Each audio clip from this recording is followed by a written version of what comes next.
I want to call to order the City of Los Angeles Charter Reform Commission meeting of July 2nd, 1997. Welcome to all of you. Before I go any further, and with introductions, I want to begin by calling on Maria Helena Gaitan for some comments. Maria is our interpreter, and we also have Gerald Young here today.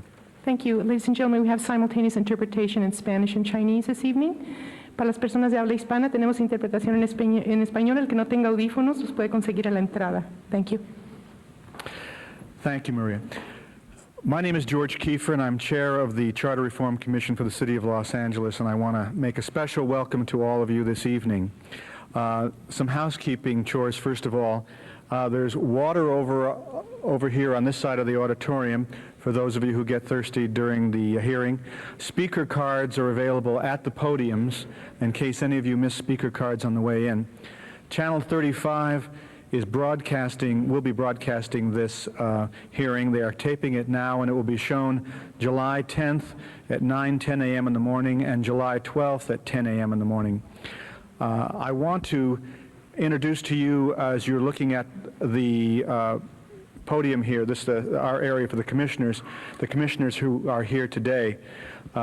First of all, over on the camera's left and my right, Doris Nelson, Linda Griego, Andy Henderson, former Councilman Bob Wilkinson, Anton Kalea, Marianne Reyes. To my immediate left, our Executive Director, Raphael Sonnenschein, Tim McCosker, Joe Mandel, Sharon Schuster, who's Ken Thomas, Luann Boylan, and Gloria Michel. I want to point out to you that I neglected to announce that Marianne, who's sitting to my right, is the first vice chair of the Charter Reform Commission. Let me call upon Dr. Raphael Sonnenschein to read the roll. Thank you. Marguerite Archie Hudson, Luann Boylan, here. Anton Kalea, here.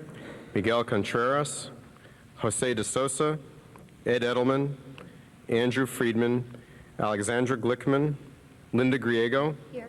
Andrew Henderson, here. George David Kiefer, here. Stuart Quo, Joseph Mandel, here. Tim McCosker, here. Gloria Michel, here. Doris Isolini Nelson, here. Judge James Reese, Marianne Reyes, here. Sharon Schuster, here. Kenneth Thomas, here. Robert Wilkinson. Here. We have a quorum. Marianne Reyes, first Vice Chair of the Charter Reform Commission, will lead us now in the Pledge of Allegiance. Please stand. Join me in the flag salute. Begin.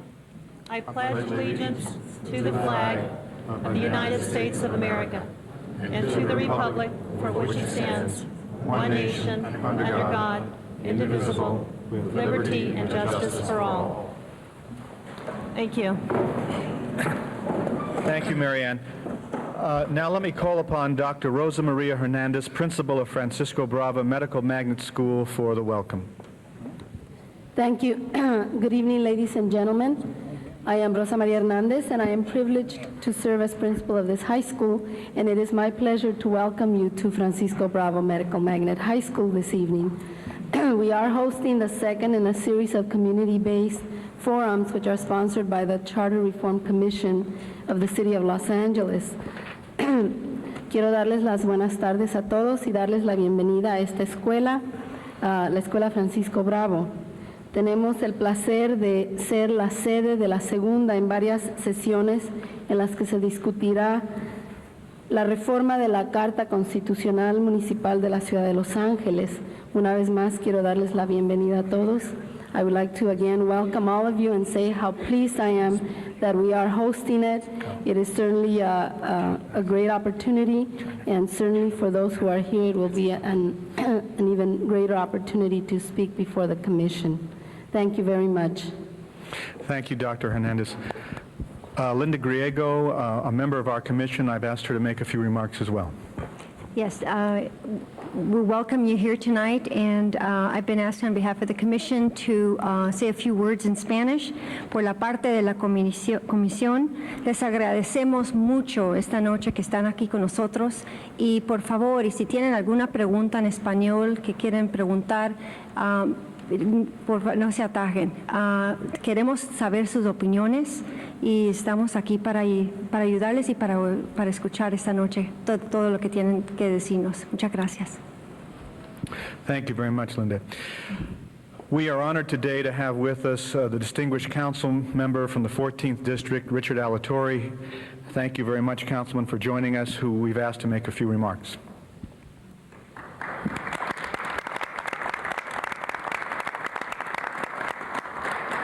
Thank you very much to the chairman, George Kiefer, and members of the commission.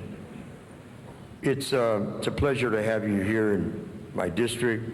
It's lovely to be here at a high school that was built for the purpose of getting more of our community involved in the delivery of healthcare services here in Los Angeles, and the recognition that kids in this community aspire to be, if taught properly, aspire to be doctors, nurses, and vocational nurses and the like, just like anybody else. And Bravo Medical Magnet is doing an outstanding job, and obviously we want to welcome you here to the school.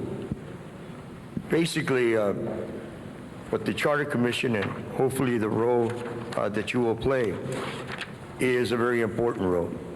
Probably for the first time since 1925, the whole question of governance and the changes in governance that possibly are going to be advanced have really been looked at.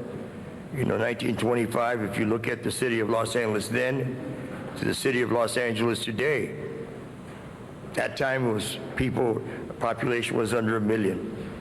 The city was not as diverse. The city was not populated as much as it is today.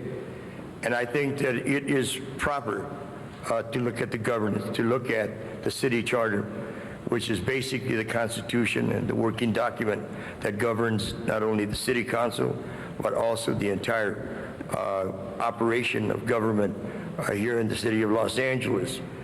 You know, I don't think that I fear, and I really don't believe that the members of the city council, like they have been attacked as being, I don't think that they fear the change as much as they believe that a deliberative process is extremely important. You know, it's not just about changing the charter. If you are not changing the charter for the purposes of what government is supposed to be all about, governance to me is not about who has power. Governance to me is about how government delivers services to people. And I'm here to tell you that we have a long way to go. I think that there is a need for change.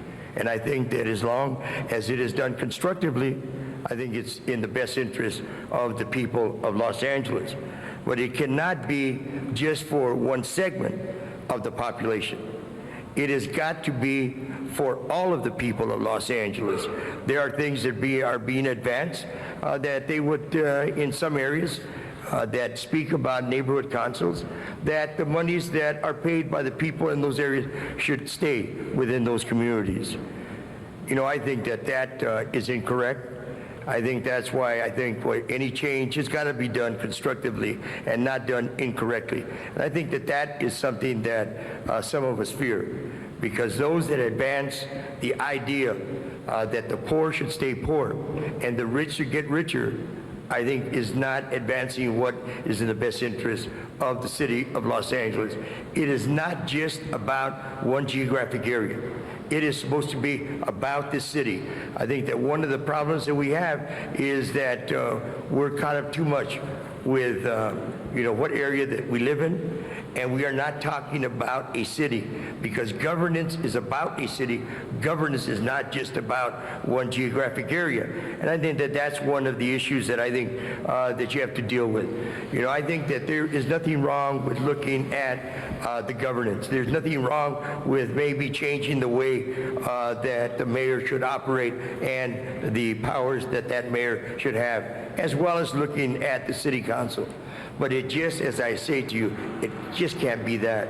You know, I'll give you an example. To me, it is about how we deliver services correctly, expeditiously, and the like. For the first time in the Budget and Finance Committee, we started advancing as an idea with streets and how they're paved, not about X number of miles that are paved, but about where the needs are in the city of Los Angeles. And I think that that advance, and as a result of that, we have gotten the street maintenance has delivered a paper to us as to how they would go about it if they advanced. We went along with that idea. And what ends up happening is that more streets will get paved, and especially in the areas that have the greatest need, they too will benefit as a result of that. But there's a lot of issues that we can talk about. I think one of the things that I've seen as the chairman of the Finance Committee and trying to, you know, make sense out of the budget and trying to deliver as, you know, as best as we can services to all people. It just so happens that, you know, some areas have a disproportionate need. And I think that we have to look at that. We have to look at that realistically. And that is not to say that we are trying to do more for one than the other. The fact of the matter is that in communities like mine, that happens to be old, that happens to have recreation, and the parks happen to be were built many, many years ago. They do not have a lot of the things that other parks have that have been constructed in a much more recent era. So we have to, and the parks happen to be disproportionately used greater in this community. And I think that we have to look at that. We have to look at the needs of people. When I believe that we should have neighborhood councils, but the neighborhood councils cannot be used to further split and divide this city. I'm not afraid to give it to you to share power with neighborhood council, but it's got to be done in a constructive manner and in a manner that is consistent with what this city is supposed to be all about. Not just about the San Fernando Valley, or not just about East Los Angeles. It is about the city of Los Angeles and trying to be proud of that city. I was born and raised in the city of Los Angeles. I think this is a great city. I think that we have some problems, but I believe that with working constructively, I believe that those problems can in fact be solved by a deliberative process and by men and women sitting down and looking at what is in the best interest of the city. So you have a tremendous responsibility. You are looking at the governance issue much more in depth than has ever been done. And I think that it is time that we do that. So I commend you for wanting to serve on this commission because I think your charge is tremendous. And I just would hope that it is not about one elected group over those that were appointed. I would hope that at some point, there can be a meeting of the minds as to what is a document that makes sense to present to the people of the city of Los Angeles. Because I tell you that if we send 2 documents to the people, to me, it is a sure ingredient to have none of them adopted. And I think there is a need for change. And I would hope that where people can work together, that people work together. You can have your differences, but hopefully they are differences that are predicated on something that is correct, not something that is manufactured. So I thank you for being here, and remember, especially here in this community, that all communities have to participate, and they have to be involved in the process. And I tell you that our community is interested. It has demonstrated over the years, and especially in the recent elections, that we want to participate in the political process and in the governance of the city of Los Angeles. Thank you very much.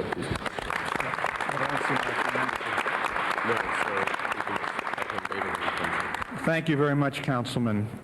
Later on, I expect that we will be hearing from Councilman Mike Hernandez. A couple of minor, not so minor points, actually. First of all, I want to thank the LAPD Hollenbeck Division Explorer Unit for accompanying us here tonight. These are young people interested in careers in public service, and we welcome them here with us tonight.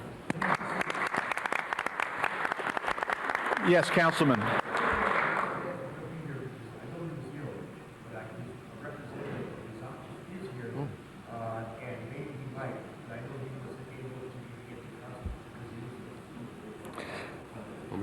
Thank you very much, Councilman. Let me then ask the representative of Mike's office, if you want to speak, please let us know.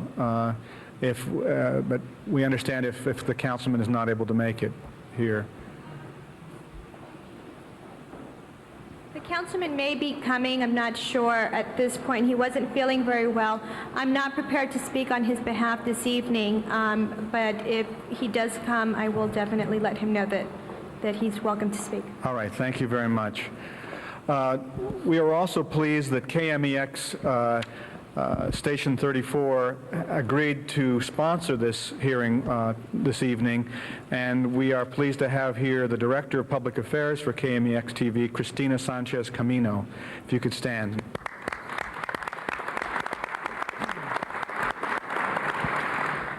Before we go to the testimony, we have on our agenda that you all should have a couple of items. First, I'm going to try to walk through very quickly some questions about what is the Charter Reform Commission, followed by Dr. Sonnenschein talking about why does charter reform matter. Then we'll go immediately to the guest testimony.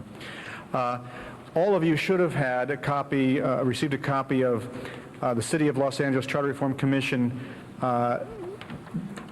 a collection of about 10 pages long that was handed to you in your seats and on the way in.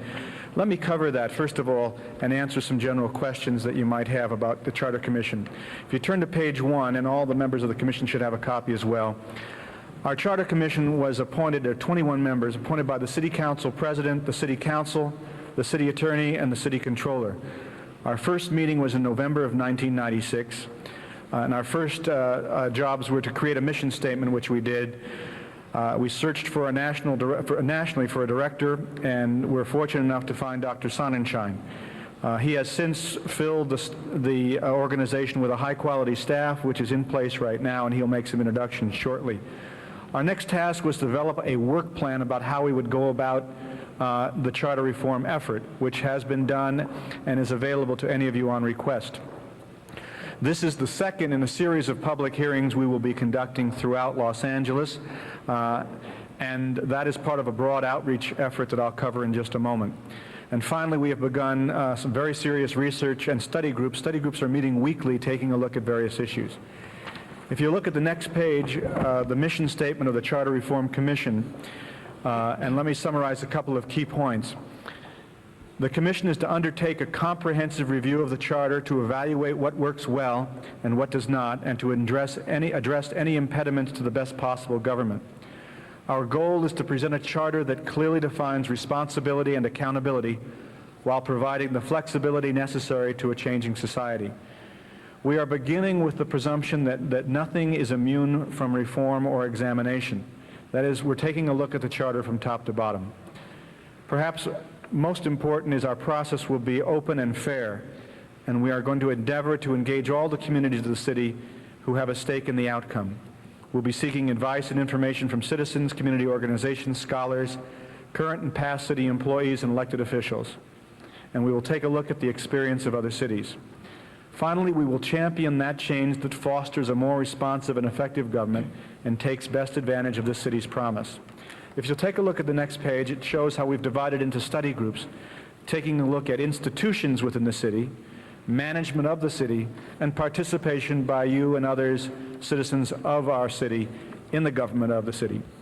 Finally, a legal advisory committee will be taking a look at some of the technical issues we must address in the charter. Next page describes the institution study group. In each of these cases, we'll be asking what the problems are, but particularly in the study group on institutions, we will ask what is the proper role of the mayor, what is the proper role of the city council, how effectively do citizens' commissions provide public input into government decisions, what should be the role of the proprietary departments, that's the Department of Water and Power, the airports, harbor, what roles, if any, should the elected officials of the city play in our school system, and what has been, again, the comparable experience in other cities. The management study group on the next page will take a look at how effectively the services are delivered in the city and whether the charter enhances or impedes the effort to deliver services fairly and efficiently. We'll ask how the charter should deal with city departments and civil service and pension and personnel systems, and ask the question of whether it protects the rights of the workers while promoting effective government. We'll ask also what are the financial constraints facing the city, and can the charter better facilitate dealing with these financial issues. Finally, the participation study group will take a look at the charter provisions and ask whether neighborhood government is appropriate in some form. What powers should the neighborhoods have? Should they be advisory or elected or with formal powers? Does the election system of the city promote participation, or should elections be moved to coincide with county and presidential and state elections? And we ask the questions such as, should the council be enlarged or changed in its form? The Legal Advisory Committee, discussed on the next page, will take a look at technical issues with respect to the charter, whether there are overlapping, inconsistent provisions of the charter that ought to be changed. And finally, the page on outreach activities talks about this public hearing and community meetings of all kinds that we'll hold throughout the city. The fact that our hearing today and 24 other meetings will be broadcast by Channel 35. We're preparing an introductory pamphlet and video on the charter. We have a website in operation. We will be coordinating with the traditional and non-traditional media, involve schools and other institutions, and of course we'll try to deal with the elected commission as much as we possibly can. I can say to Councilman Alatorre's urging that we will be looking for ways to coordinate with the elected commission to get the best possible result. I want to ask Dr. Sonnenschein to cover the issue of why charter reform should matter to any of us. Dr. Sonnenschein. Thank you. Thank you, George. I just want to briefly say a couple of words about why this should matter. I come from the academic world where we are always trying to explain why things should matter to people. And if you try to discuss charter reform, sometimes it takes a little while to say why it's important, but I think I can summarize it real quickly. Most of the time, government makes decisions that we disagree over, that we argue with, and that's the daily life of politics and government. More money should go to this, more money should go to that. And it goes on year after year. But every once in a while, about as rarely as a meteor or a comet, and coming around only that often, is an opportunity not to argue over what we should do about this particular policy or that particular policy, but to remake the rules. That is very rare. The last time the city really systematically remade the rules of how government works was in 1924 and then implemented in 1925. There was an attempt to do what we're trying to do in the late 1960s, and it failed to win voter support. The fact of the matter is, what a charter is a book of rules. That's all it is. But those rules will likely stay in force for many years. And if one takes the position that I'll wait until the next time it comes around, it'll be like waiting for a comet to come around again, because it won't. This is a once-in-a-lifetime opportunity for all of us to participate in some sense, not just in those specific policies, but in the rules. And it's tremendously important that you not be left out of that process, and that you not leave yourself out of that process. Because if you leave yourself out, all that'll mean is someone else will make the rules, and then year after year, those are the rules that we will all live under. This community has really shown that it is on the move in terms of participation. In the last 3 years, there's just been dramatic change, dramatic participation, and one of the greatest outcomes of that was the school bond measure that just recently passed with a very large turnout of the vote. But this is no less important, because this will determine how many of these things get implemented in many different areas of issues. So don't let the rules change pass you by. What are some of examples of how the charter matters? The charter influences who has power within the city, which institutions, the mayor, the council, the departments, the commissions. You'll find that these things really do matter. In 1992, the voters of the city changed the city charter through an amendment process to change the role of the chief of police in a city through Proposition F. And that's just a little thing compared to what we're undertaking here, but it changed everything in terms of the relationship between the community and the police. It was of tremendous importance. Change the rules, you change daily life of government more than by fighting over one item at a time. The charter really does have that importance. If you're in business and you deal with the city government, the charter matters. If you work for the city, the charter matters. The charter may involve your pension. One of the first questions I got at a public meeting was, what about my pension? I had no idea when I first started this job how much the charter involves. So the fact is, what you'll find is that on almost every issue, you can get right to the heart of the matter if you stick with us and start talking about charter reform. It's really about your relationship to the government. It's about questions like, who should have more power within government, but how should, as Councilman Alatorre said, how should government work regardless of who has the power? How should it work effectively? How should city services be delivered? Should there be greater emphasis on different ways of delivering services? Are the city services responsive? What does the charter have to do with that? Should there be neighborhood bodies or neighborhood democracy? And if so, what does that mean? You have to put the work in to think about what that would actually mean. Should the city council be the same size? Should it be larger? Should it be different? Should it be devised in different ways? Should citywide offices be in different ways? Now, of course, as a political scientist, you don't have to convince me these are important, but the public has to see, and you will see, that many of the things you think about ultimately come back to this city government in Los Angeles, and that this is an enormous opportunity to break into that if you take advantage of it. Now, how can you be heard on this process? You have taken the first step to being heard. It was once said that 90% of life is showing up. And the fact is, this audience has shown up. You are here. And that means right now, by the end of this evening, you may know more about charter reform than the vast majority of people in the city right now. But as time goes by, you'll have to do more to keep up with it because this issue is going to really spread. You can write to us. You can call us. We have a 24-hour idea hotline at 213-367-5115. It's on all of our literature. Feel free to call. We'll have email. We will have we're going to have a website up and operating. And we want it, what's that? Slowly. 213-367-5115. And we will get back to you. We may not have the perfect answer for your question. Your question may be too hard, but we will do our best to answer it. We also have a very effective staff. I followed the rule that I should always hire people who are smarter than I am, and I think I've done a good job of that. If they're around here, those of you who are here, just point yourselves out. Kevin Scott, are you here? He's our deputy director. That's Kevin. George Wolfberg, where is George? Is our director of research. Karen Kelly-Tobin, my executive assistant. Where are you, Karen? Working hard. Where's Jason Perry? He was passing out the cards before. Nanaji Jackson, there she is. Estella Lopez, who is still working on putting this hearing together. She was the person who really took the main responsibility. Paulina Costa, who is over in the back. Emery Bosco, who's a high school student over at Ramona High School, who's been working in our office as a volunteer. And Julie Benson, our director of communications. Julie, where are you? You were here just a minute ago. These people will all help you if you call our office. We'll all provide information, and we'll all make sure that you receive the help. But the last of all, ask questions, make comments. There are no bad questions. There are no uninformed comments on this subject. Whatever you say will help us. I guarantee it.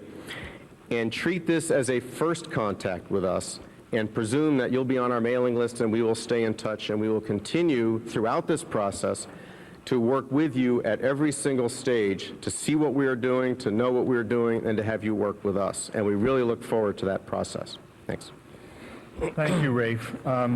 Let me tell you how we will proceed tonight. This is an opportunity for you to speak to us and for us to ask questions of you. We're going to begin with some people we've invited to get the testimony rolling, who will speak for about 5 minutes each.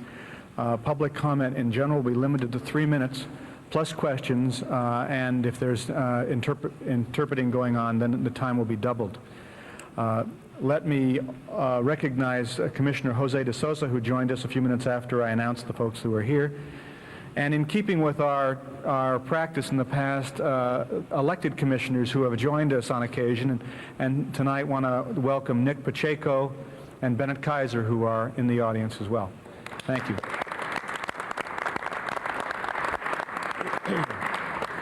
Our first guest speaker is Richard Fajardo, who's a private attorney and voting rights specialist. If Mr. Fajardo could step up to the podium, thank you. Thank you. I've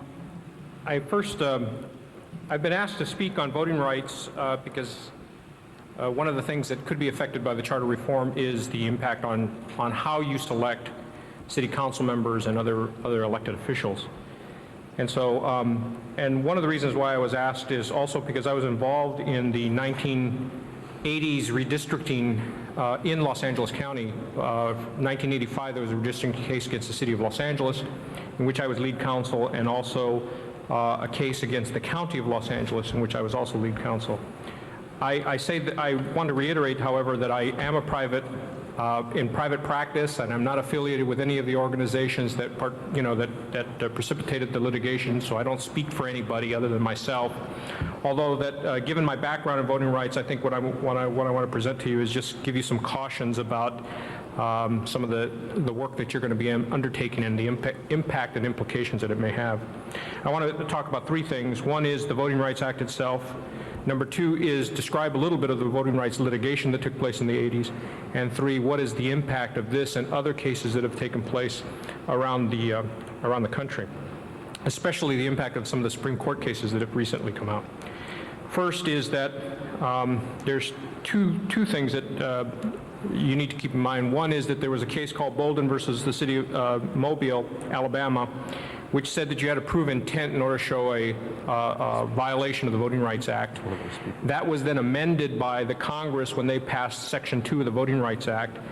It says, and it prohibits any practice or procedure which results in the denial or the abridgment of the right to vote, and I'm paraphrasing here, based on race, color, or status and membership in a protected class. Membership in the protected class includes Spanish-speaking, Asian, Pacific Islanders, Alaskan Natives, and Aleuts, and Native Americans. And so effectively what happens is any practice or procedure, and it's important to understand that when we say any practice or procedure, it means just that. It does not mean simply, do I deny somebody the right to cast a ballot? It's the right to cast a meaningful ballot. So that means anything that relates to the process, whether it be the way that the redistricting lines are sought, how the redistricting lines are put together, how whether there's poll taxes or other devices that influence or keep persons from participating, all of those things impact on the right to vote and are covered by the Voting Rights Act. Because the Voting Rights Act is a federal law, it is the supreme law of the land. So anything that's in your charter has to conform with the Voting Rights Act and other provisions of the Act and other case law any other federal cases that come out as a result. Let me quickly just talk a little bit about the 1980 litigation. In 1985, there was an action brought against the city of Los Angeles for the way in which they drew the redistricting boundaries and in particular its effect on the Latino community. What had happened was that there was one district in which a Latino was elected. The other sections of the Latino community were divided up. One district, what is basically right now District 1, which is currently held by Mike Hernandez, and before that by Gloria Molina. That district had been divided up into 8 different districts in the city. And so that the Latino community was kind of spread out amongst a variety of different districts, and they could not pull together their own votes to elect the persons that they wanted to elect. They were kind of in the shadows of other districts and the representatives that other persons had. And as a consequence, we filed the lawsuit and were able to settle through a negotiated settlement, come up with a new plan that effectively granted voting rights for the Latino community. And as part of that, one of the districts that came out was the 14th, which was slightly modified from what it was before. The first district was a new district that was created, and ultimately the configuration that ended up in District 7 was a district that ultimately came out of it. In 1989, I raised that we also filed a challenge against the County of Los Angeles, also for having split up the way in which the county plan had divided the Latino community. And there was specific evidence that it was intentional, and the court found that it was intentional. And so that also had an impact on how redistricting, took place in the 1990s when there was a redistricting after the 1990 census.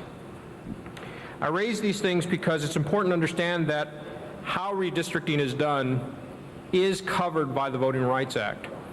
And it's important that one of the things that we were seeking to prove to the court, and I think we were able to demonstrate it fairly well, was that there was a cohesive community of Latinos who, if you created lines around them, would be able to elect representatives of their own choosing, and the way in which the district lines had been formulated prevented those persons from exercising their natural kind of selection process to elect persons that they wanted to have represent them. And that was precisely what was considered illegal under the Voting Rights Act.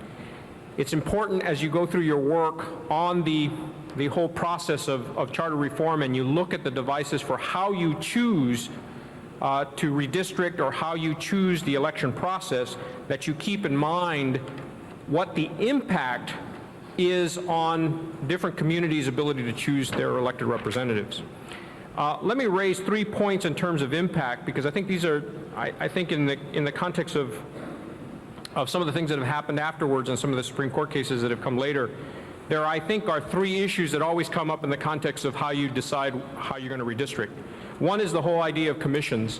There's this whole idea that you really can't trust elected officials to draw their own maps, and that somehow if we have some other group that's going to decide how to do the redistricting themselves, then elected officials don't get into that conflict of interest of having to draw lines for themselves, possibly to the denigration of the community. The problem that I've always had, and again, this is a personal view, the problem that I've always had is I've never really seen a solution that is adequate to the task. There have been ideas of bringing commissions, that you set up a commission and have that commission do the line drawing. And the unfortunate thing is, part of the problem is that every commission that I've ever seen, and the County of Los Angeles had a commission that it drew the lines for the supervisors. Every commission that I've ever seen has always had appointees of the elected representatives on that commission, and what you end up having is an insulation of the decision-making process. So basically what you have is that elected officials are acting through their commissioners. The commissioners do what the elected officials want to do anyway, and then the elected officials turn around and say, well, I didn't do it, these guys recommended it to me. And so what we've always seen is that if I think that one of the things is to have the elected officials do it, take consideration for it, and actually ensure that, that they're held accountable for those tasks, either through the election process or through the court process, a judicial process, if that is required.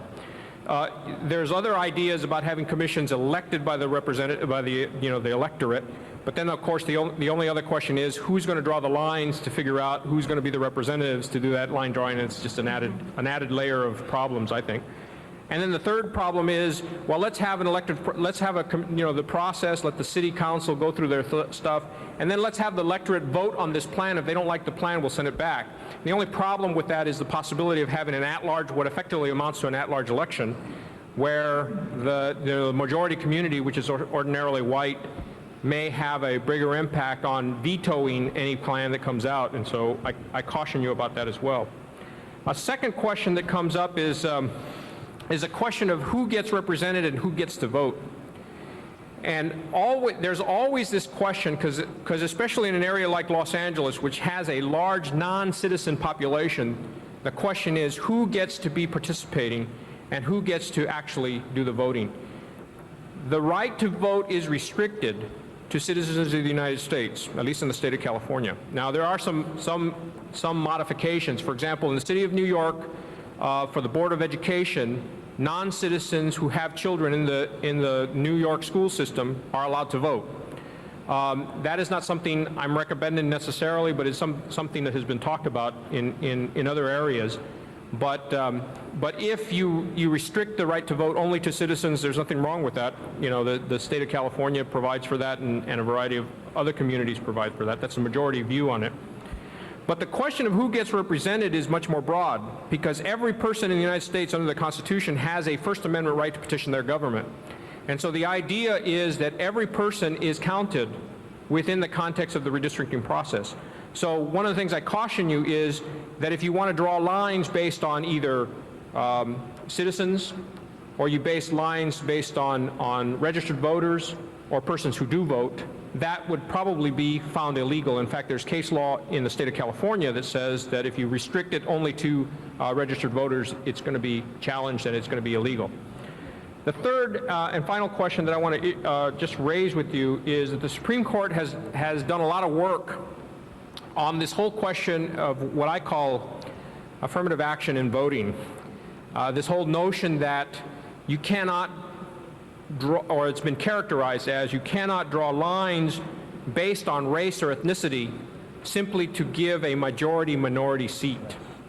And I think that the way in which these cases have been colored have been exaggerated a bit, partially because people don't know what the facts are. The facts have come up in cases where you have a state like Mississippi where you have pockets of African Americans in various places, and a district line is a pair of districts has been put together, which kind of collects all these different pockets of African Americans, and what you get is this long, stringy, salamander-like district that kind of fits everybody in one way or the other, and you get a 51% African American district as such. But you have something that looks really unnatural and very ugly. And so I think that the Supreme Court has reacted in those situations to say, look, you can't just do this for the purpose of getting majority-minority seats. That's different from the situation that exists here in California, where you have a large, identifiable Hispanic community, both in the East Los Angeles area and in the San Fernando Valley area, which can make a cohesive unit, and you can actually draw a line around it, and it's an identifiable community of interest with people with a particular point of view on a variety of issues and have regular, cohesive political voting patterns, and you just draw a set of lines around something very natural. That, I think, would be not only perfectly legal, but if you tried to do something different that fractured or fragmented that community, you could probably get yourself into a lot of trouble. These are some of the issues. There's a lot more issues, obviously. I'd be happy to, to talk about any more of those in any more detail, or if you want more information about them, I'd be happy to do that. But I'll leave you with those notions as you go into your work. Thank you. Thank you, Mr. Fajardo. Do we have any commissioners, any questions? Yes, I'd like to ask a question. Yes. How is your feeling in regards to having councilmatic districts represent one side of the mountains or the hill, the Santa Monica Mountains, and the other side? Part of them in the San Fernando Valley, part of them on the other side of the hill. I think that, let me tell you what, as opposed to telling you what my feelings are, I'm going to tell you what I think the law... I have a second question for that. Sure. I think the law has always said that you can take into account natural boundaries in formulating lines, so that a mountain range or a freeway or some other natural boundary may very well be something that's taken into consideration in terms of putting together lines. I will caution you, however, that populations, which is the basis for which redistricting is done, population takes precedent over boundaries. So to the extent that you have, every district has to have roughly equal population. To the extent that that population doesn't fit within magic boundaries or boundaries that are actual physical boundaries, the population requirements will take precedence over boundaries. Well, doesn't the interest of the communities take preference over the boundaries? I think that that's a factor and a consideration to be taken into account. Because they do not have the same interest in the Palisades as they would have in Woodland Hills. That is As a an- factor as to an be example. considered. That's correct. So basically, as I have understood from other people in the state, that would be, today would be an illegal reapportionment. There'd be some question of whether it should continue that way. Let me put it this way. Under the Constitution of the United States and under the Voting Rights Act of the United States, to redistrict and violate physical boundaries, whether it be a freeway, the mountains, the San Fernando Valley versus the west side or what have you, that is not strictly illegal under the Constitution and the voting rights. Oh, really? No, not necessarily. Now, you could provide for some, some mechanism to do that, but I guess here's the way I look at it. I put it in a hierarchy, okay? And the hierarchy goes like this. The first and foremost principle is the one person, one vote. That's a constitutional principle you cannot violate, okay? The second thing is does this plan violate the Voting Rights Act of ethnic and racial minorities? That's the second factor. So are you somehow diluting the right to vote of identifiable ethnic minorities? And then the third in the hierarchy is some of these other considerations, communities of interest, natural physical boundaries, and things of that nature. That's the hierarchy that I usually use. Thank you. Thank you. I want to just, thank you very much, comment and have staff correct me if I'm wrong. If we were to maintain the current system where the council establishes district boundaries, we would not ourselves as a commission be getting into many of these issues, but we would be deciding who wouldn't be deciding these issues.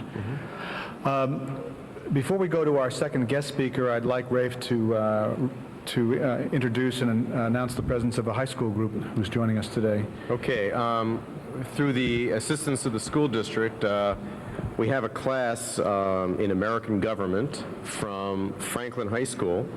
Now, I believe this is Ms. Riley's class, is that right? Is that the right teacher's name? Are our students still here?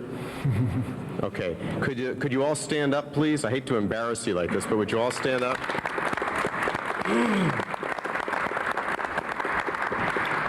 This group of students is in their second day of school studying advanced placement government and got quite excited about the prospect of being involved in this, and apparently were on their phone all day calling parents to make sure they could come tonight.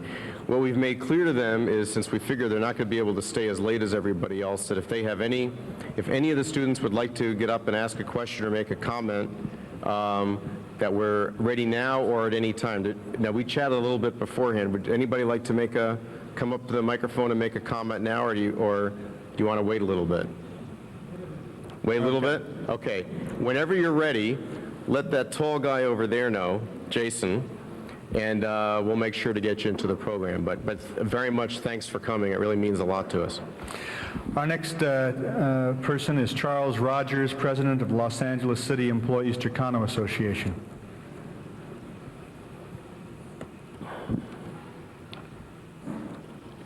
Good evening, ladies and gentlemen. My name is Charles Aguilar Rogers, and I am president of the Los Angeles City Employees Chicano Association. I've also been a city employee for over 10 years. On behalf of my organization, I'd like to thank the members of this commission for the opportunity to speak before you this evening.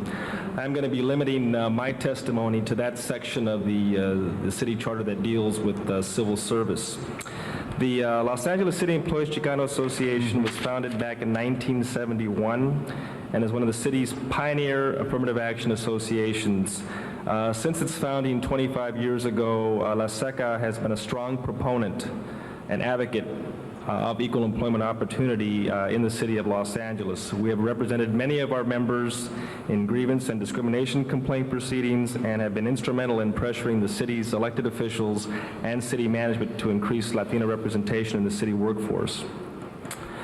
As a longtime employee of the city's personnel department, as well as a member of La Seca, I, as well as my fellow La Seca members, strongly believe that the city's commitment to equal employment opportunity and the city's current civil service system based on merit principle have proven to be very compatible and, in fact, have worked very well together. Under the city's current civil service system, employees, including employees from sub-parity groups, have been afforded promotional opportunities that may not have existed under any other type of employment system. There are those who believe that civil service is a slow, cumbersome, and inefficient process. There are those that also believe that it is impossible to fire an employee under a civil service system, even though there is good justification for doing so.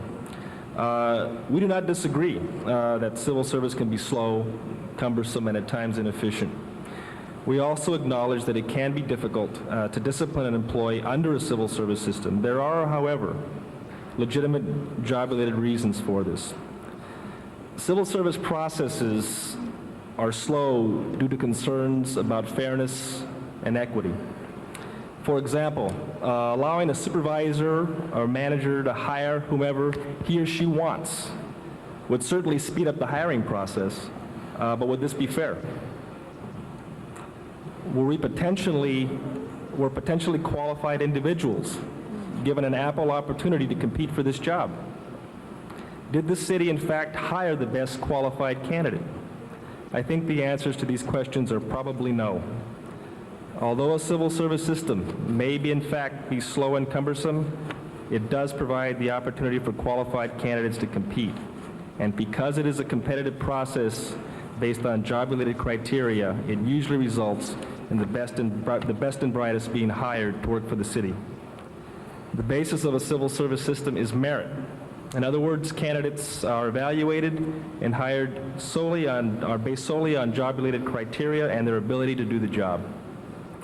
Ensuring that we have good job-related hiring criteria may sometimes slow down the hiring process, but it certainly increases the likelihood that we will be hiring the best qualified candidates.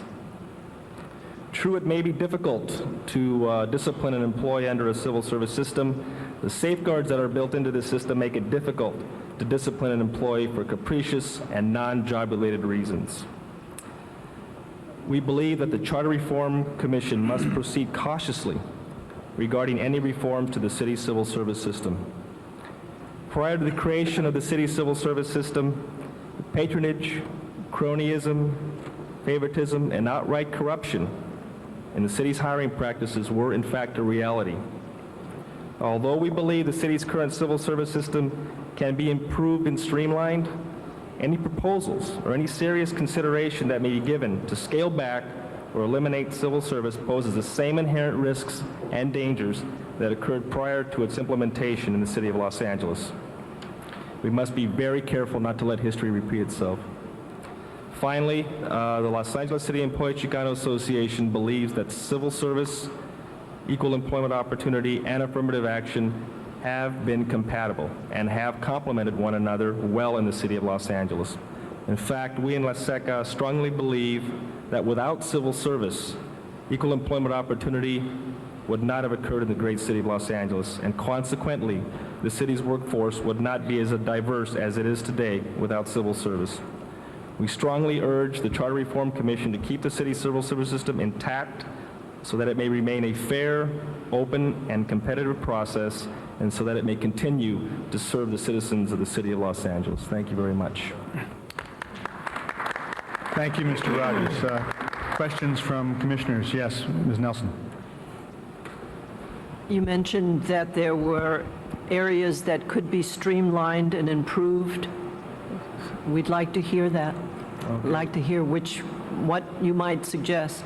Well, I think the city, unfortunately, does not have the same resources that perhaps a smaller municipality may have, or private industry. But I think certainly one thing that the city should really seriously look into is automation. I think we're really lacking in that area, and I know Mayor Reardon has been strongly committed to doing that.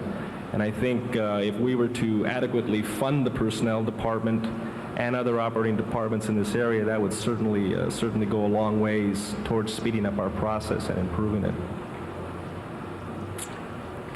Yes, Linda Griego. You also mentioned that disciplinary process can be cumbersome. Any suggestions or recommendations on how that could be better, the process could be improved? I think there has to be discussions, dialogue between city management employee organizations and the various organizations and unions that represent employees to see exactly what needs to be streamlined. I think there are, the system does have a flip side to it. I think it has been used by some employees to protect themselves because they may not be good employees. And I think this is something that does seriously need to be looked at by the city. But to completely eliminate civil service protections and allow and have employees possibly not have these safeguards in place, I think would be a very extreme reaction to a problem that could probably be resolved in some other fashion. Other questions from commissioners? Thank you very much. Thank you. Our next speaker is Richard Zaldivar, Executive Director, The Wall Las Memorias. Thank you very much, members of the Commission. My name is Richard Zaldivar. I'm the Executive Director of the Wall Las Memorias project. The Wall Las Memorias project is an AIDS education project geared towards the ever-growing Latino population. In addition to that, I am a co-chair of a committee to fight police harassment in the Silver Lake Northeast area of Los Angeles. And in addition to that, I'm a former employee of the City of Los Angeles. I worked for a member of the City Council for about 15 years and also worked in the law enforcement department of the City of Los Angeles. The reason I'm here is to talk to you about, first of all, let me just say to all of you that I really commend and I applaud all the work that you're going to be doing. Your task is not going to be an easy one. And all the hours that you're going to put into reforming the charter is really important because that constitution of the city is going to rule Angelenos possibly into the next century. And it's going to have an effect on all of us. So it's not an easy task. It's a sacred job. And I wish you the best of luck in that task. It's a big one. The reason I'm here, though, is, as I mentioned, as a co-chair of the Committee to Fight Police Harassment, within the next 6 weeks to 8 weeks, with the help of Councilperson Jackie Goldberg, we will be announcing the formation, we'll be introducing it to the City Council, the Los Angeles City Gay and Lesbian, Bisexual, Transgender Advisory Council. This council will work with various city departments, with all the city departments and with elected officials from the mayor down to the city attorney on issues that pertain to members of the gay and lesbian community in every neighborhood and barrio in this city. And the reason we're doing this is because of a number of problems that have taken place in the last 12 months in the northeast area of Los Angeles and in Hollywood in relationship to the police department and gay bars. Now, I don't want to go into those problems because that's not why I'm here. But I do want to tell you that the city of Los Angeles has many ethnicities, many cultural groups, many diversity. And what we should do in reforming the city charter is to try to prevent situations like the riots of the past, like the harassment of gay bars by the police department, by eliminating harassment issues and foster a creation of a better climate of understanding among peoples in this city. I'm advocating on behalf of those groups is strong consideration of advisory councils, of people's participation, neighborhood participation, not to make decisions on how the city should be run. That's the job of the city council. But they should be able to influence the various problems and issues that faces those communities in every part of the city. And finally, and my comments are very brief, but they're very important. They're very important because right now in the city of Los Angeles, you have a number of commissions that represent women's issues, that represent the Hispanic community, the Asian community, but it does not go far enough. It's easy to say we have a community of Asian people, but what Asian people are we talking about? Are we talking about Chinese? Are we talking about Japanese? Are we talking about Thai? And it's very easy to say we've established something that will help us in the Latino community.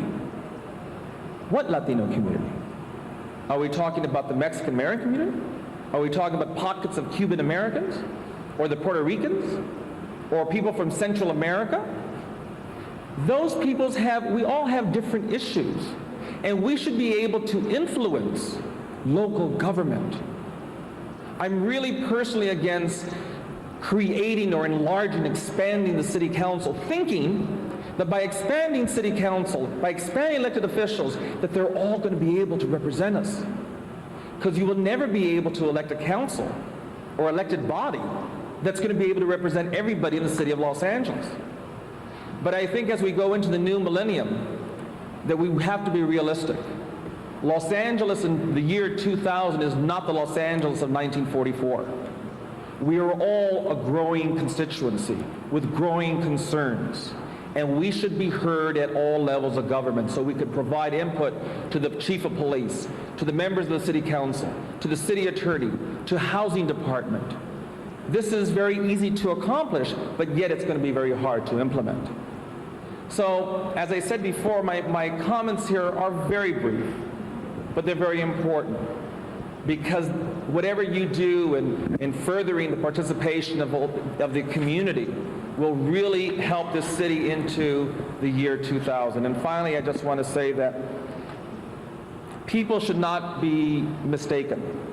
Charter reform should not reflect the inadequacies of the people in government, but they should reflect the expediency of the democracy of the local government. And with that, I just want to end my input. Thank you. Thank you very much.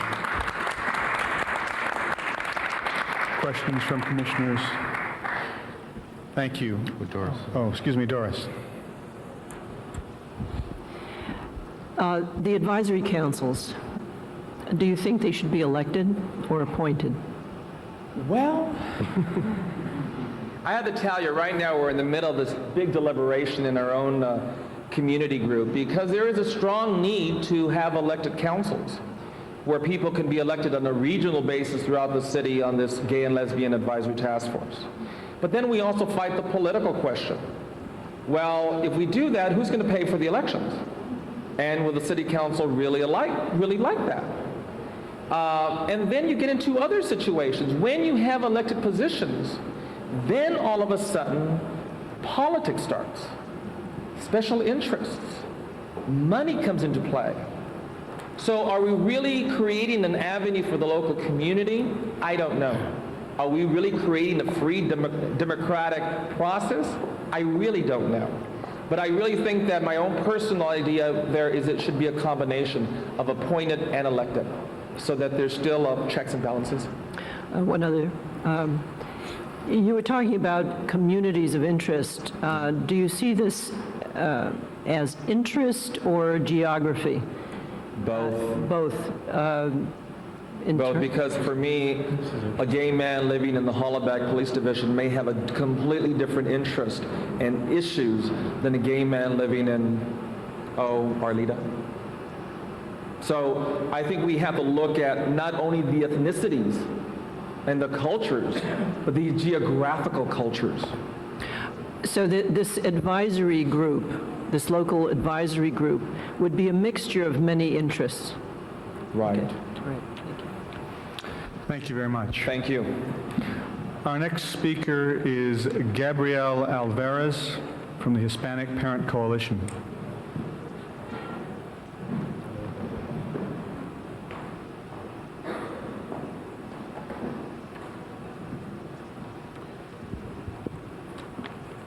Good evening. President of the Commission and Commission members. One of the things that I noticed immediately is, are you representing all Los Angeles? Urban areas, suburban areas?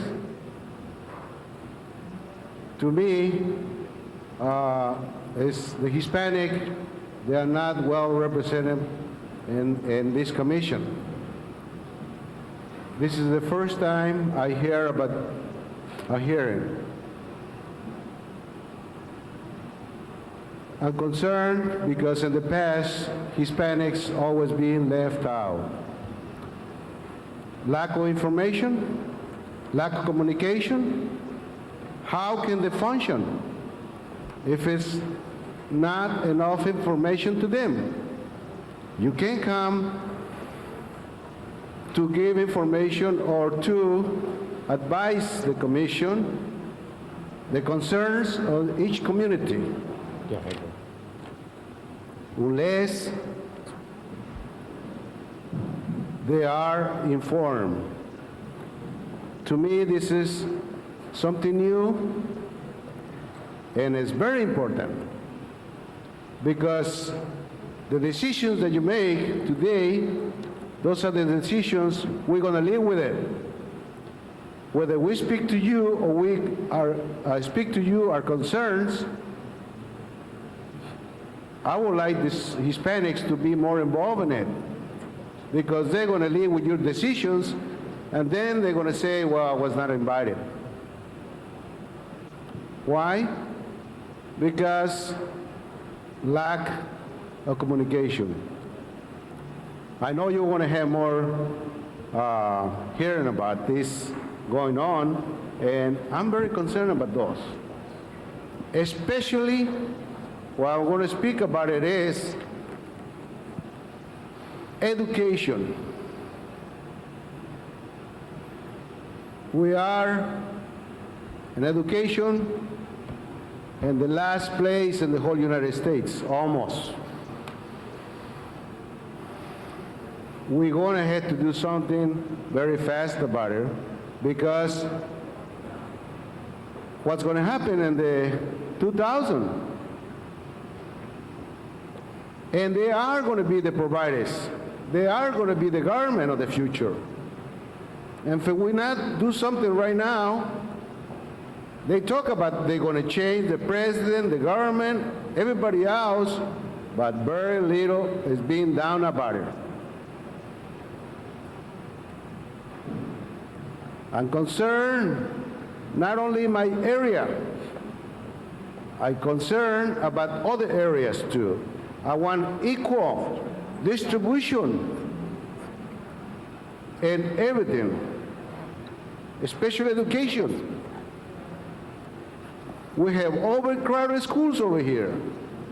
How are you going to teach those children when they are packed like sardines over here in the area?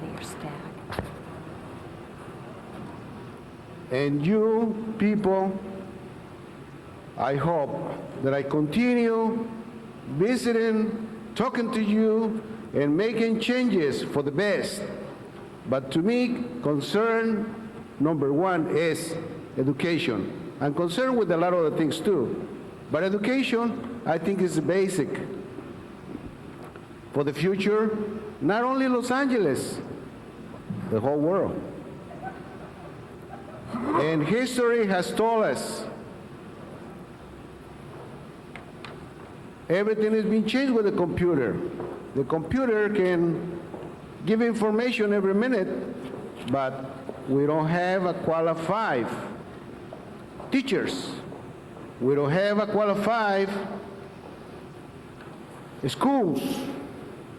We don't have enough rooms where those students can be taught and go to university. Very poor in that area. Thank you. Thank you very much.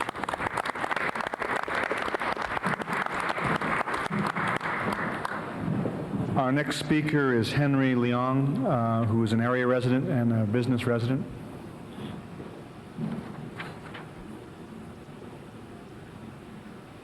Yes. First of all, I'd like to thank the Commission for being concerned for us as residents. And I don't know how many of you live in Los Angeles, but I personally appreciate the work that you're putting into it. I know that many of you guys have probably worked thankless hours in a lot of different commissions or different councils and boards, and I know that your sacrifice is really big. So as a resident who's going to be a beneficiary of all your hard work, I personally really appreciate it. Myself, I've been living here in Los Angeles. I was born here. And we have a business here in Lincoln Heights area and also in Chinatown. We've been here for 40 years, and we've seen a lot of things happen in Los Angeles. And we think it could get better. And one of the things that you had been talking about is that whether or not you need neighborhood councils. And personally, I don't think that having bigger government is gonna be make any difference, because it's not going to be more efficient unless you get more efficient at the existing government. You know, having more of inefficiency is just not going to work.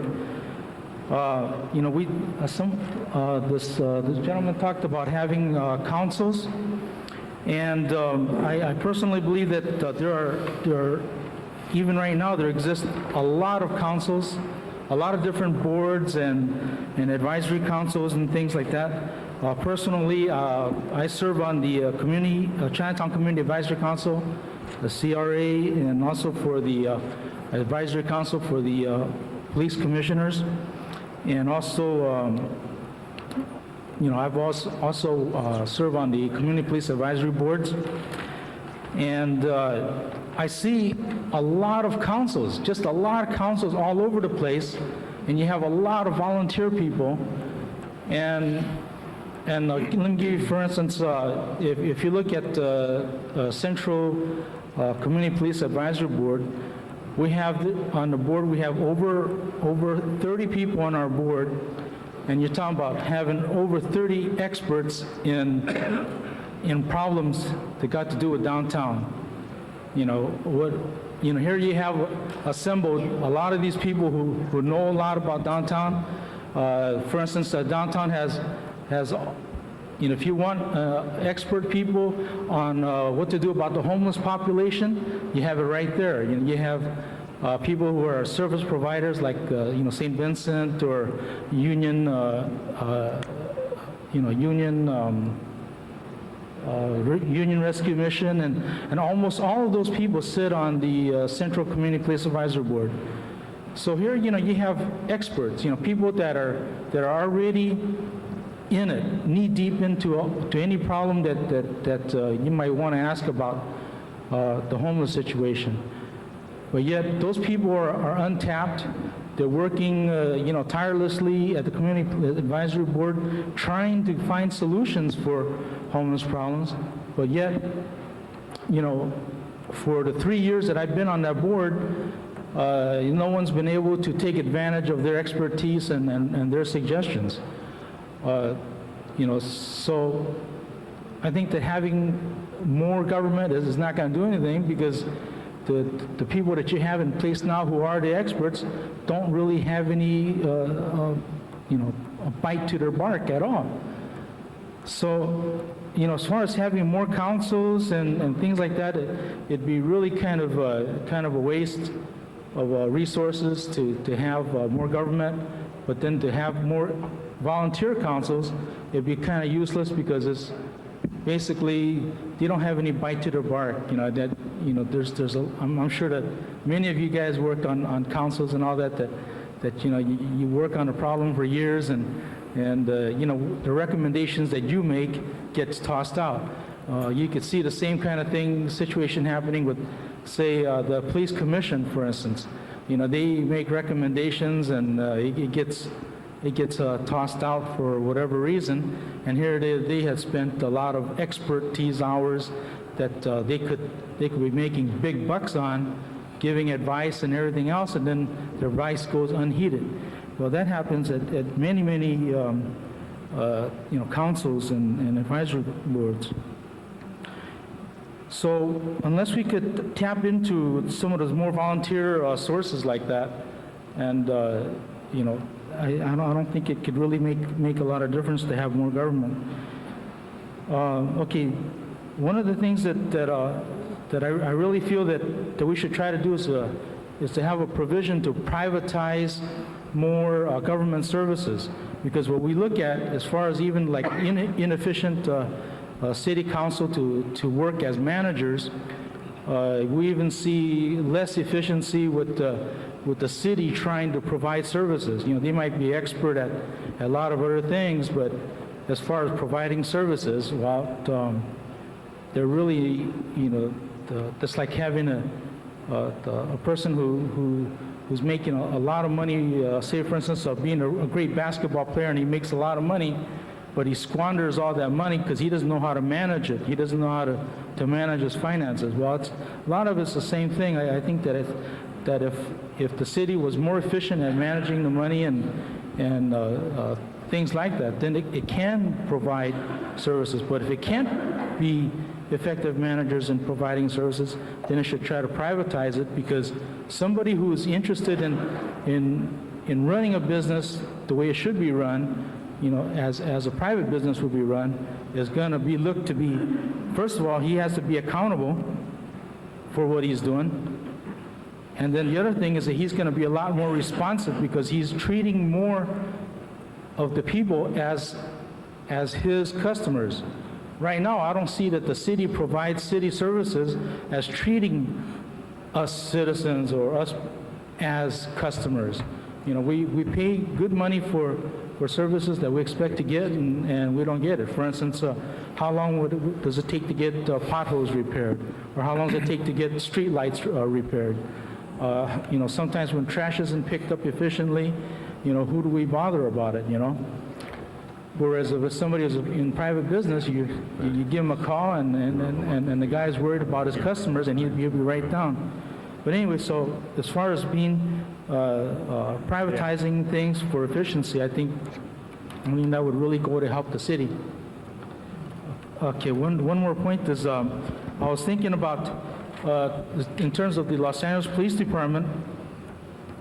You know, one of the big cost problems in Los Angeles Police Department is they would hire somebody and spend $120,000 to train one person, and after he's been trained, and next thing you know, he's getting hired by the FBI or whoever after he's been trained, and he's gone, and the city is out, you know, the training money.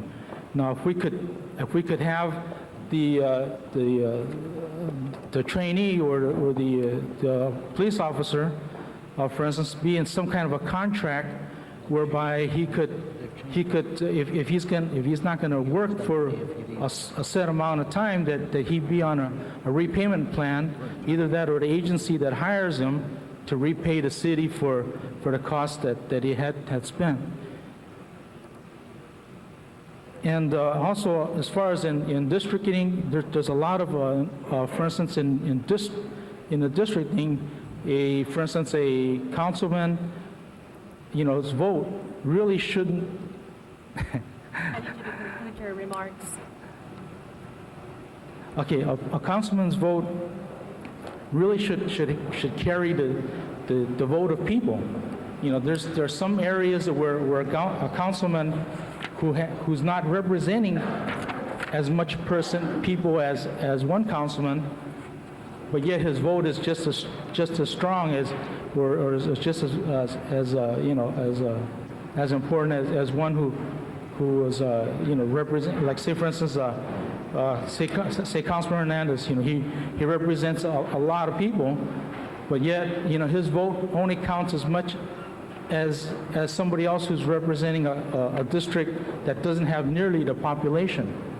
So I think that things like that should, you know, if you think about redistricting and things like that, I think that it should be really seriously considered in terms of population density, you know, as opposed to just boundaries and what the people are there. Okay, thank you. Thank you.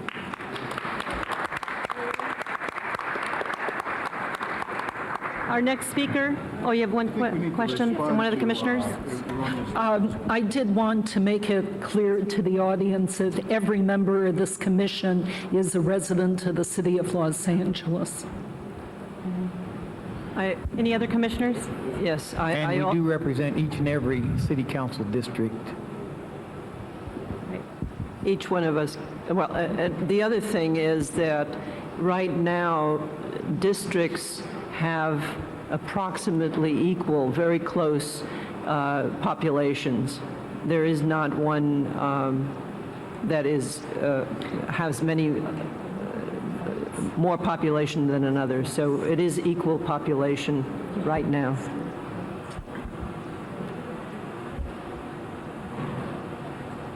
Any other comments? Yeah. Yes.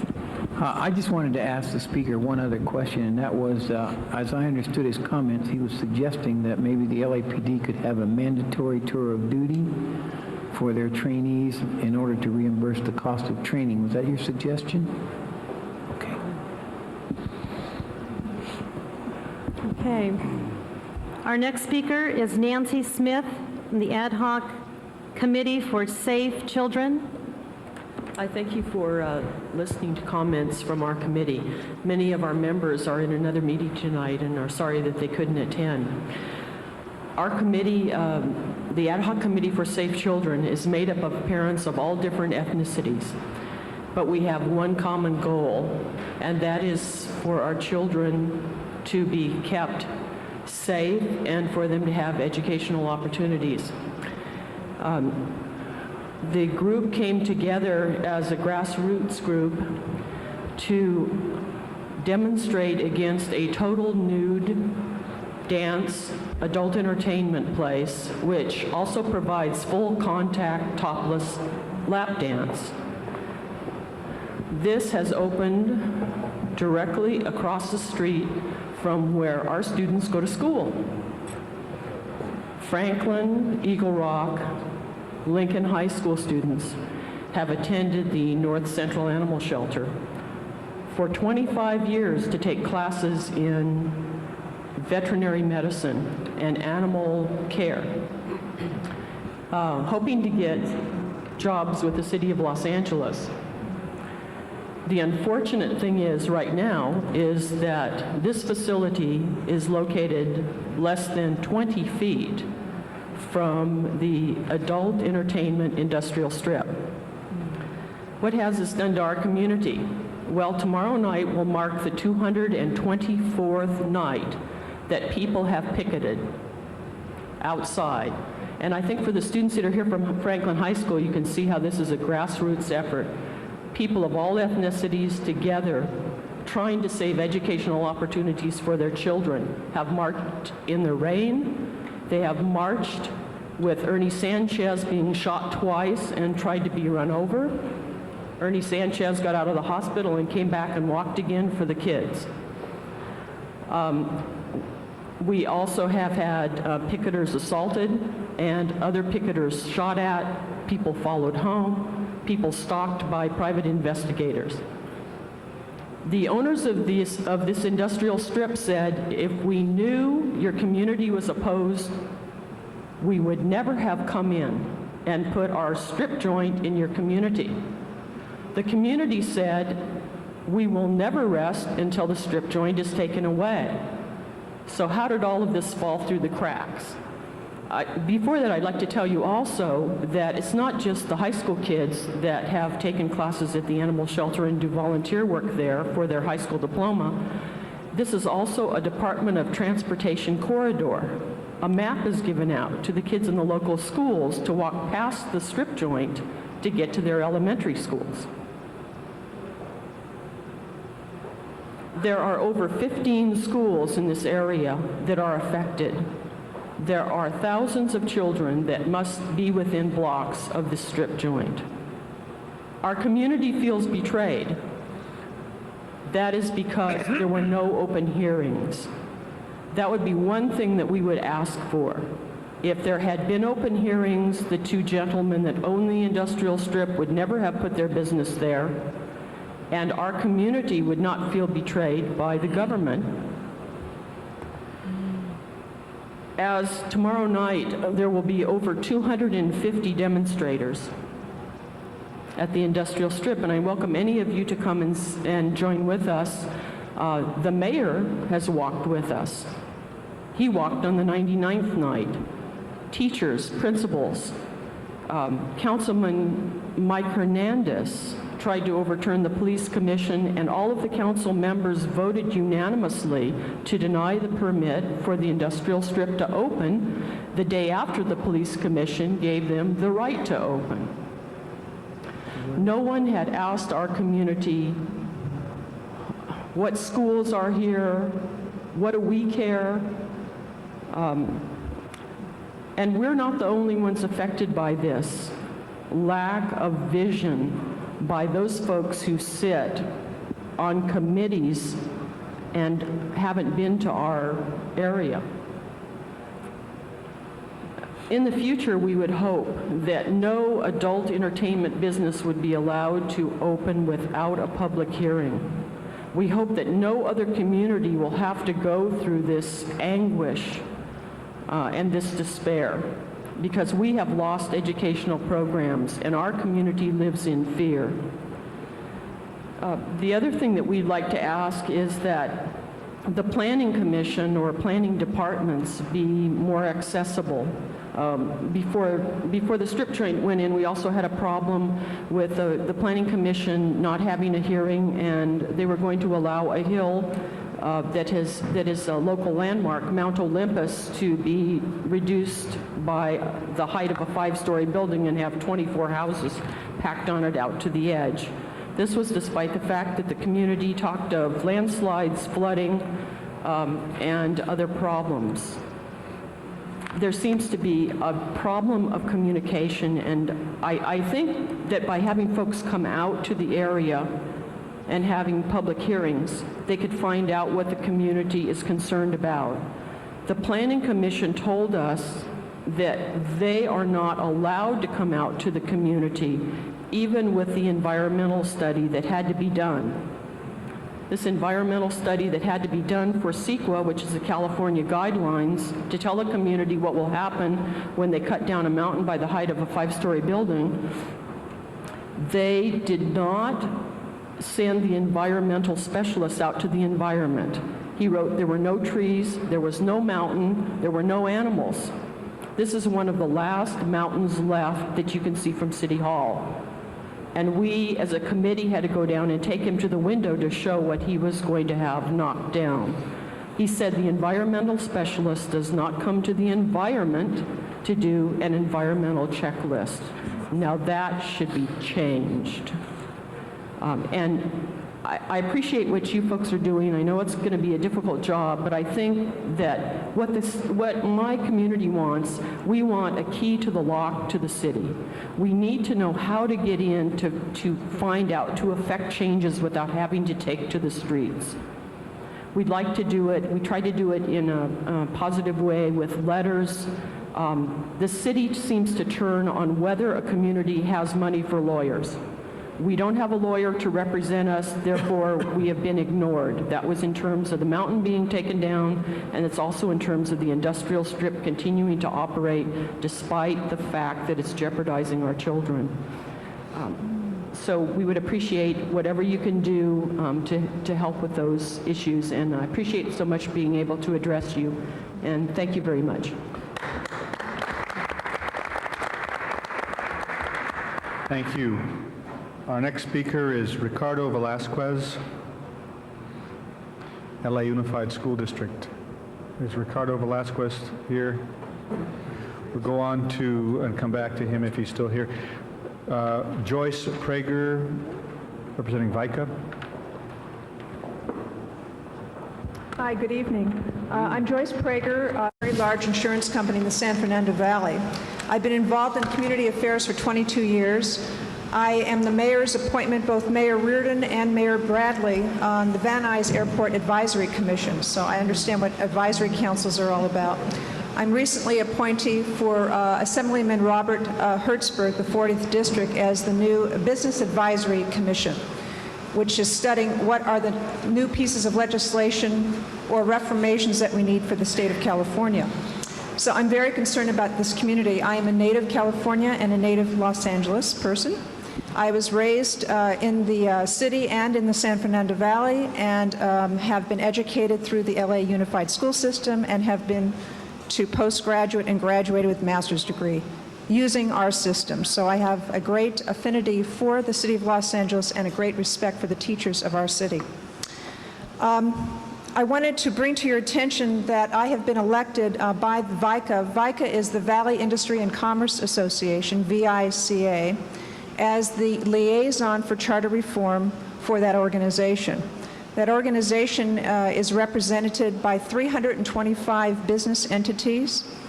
They employ many thousands of people in the city of Los Angeles, which includes the San Fernando Valley.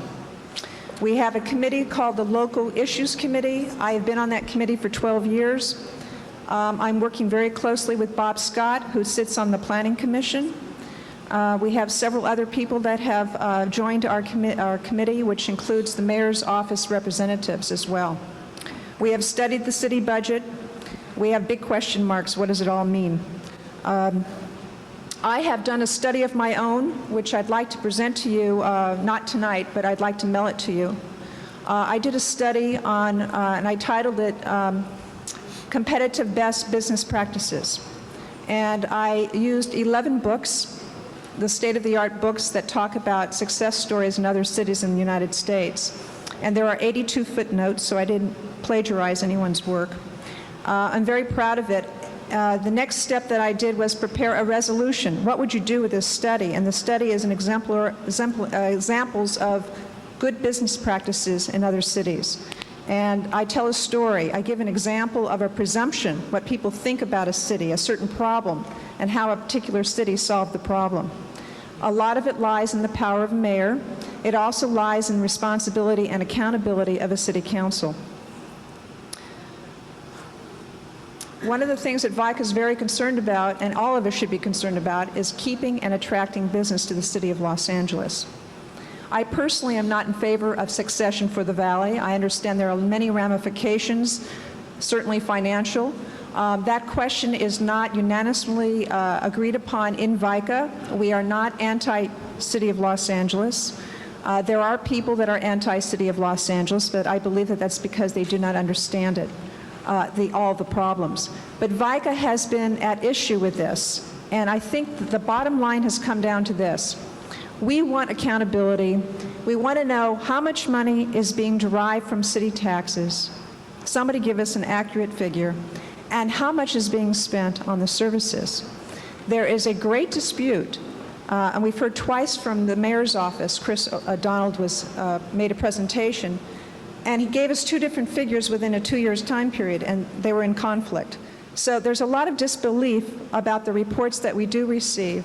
And I think if we were able to establish a mechanism for accurate reporting, I think it would dispel a lot of this myth about the Valley needs to succeed from LA because they can't get their accountability. I think for your commission, and I'm very excited that you exist, I am working also closely with the elected commission. And I'd like to leave you with this, that we would like to see, VICA, would like to see more jobs created privately by the private industry rather than by the city government. We'd like to see what you think is the role of our city government, because there is a lot of confusion about what government is supposed to do for the people. The question is, who is better to serve and provide the services, the private sector or the public sector? We'd like you to evaluate, investigate other like cities who have utilized best practices methodology. VICA wants to be side by side with you as you progress in this process, working both with the elected commission and the appointed commission. We have experts. We have a lot of volunteers, and we're very, very involved. We look forward also to future meetings in the San Fernando Valley. I think you would find a tremendous turnout and great interest. We're concerned about the rules. We've talked about policies, we've talked about ideas, but no one really talked about what does it take to make these policies and ideas come to life. And we've realized it requires those provisions.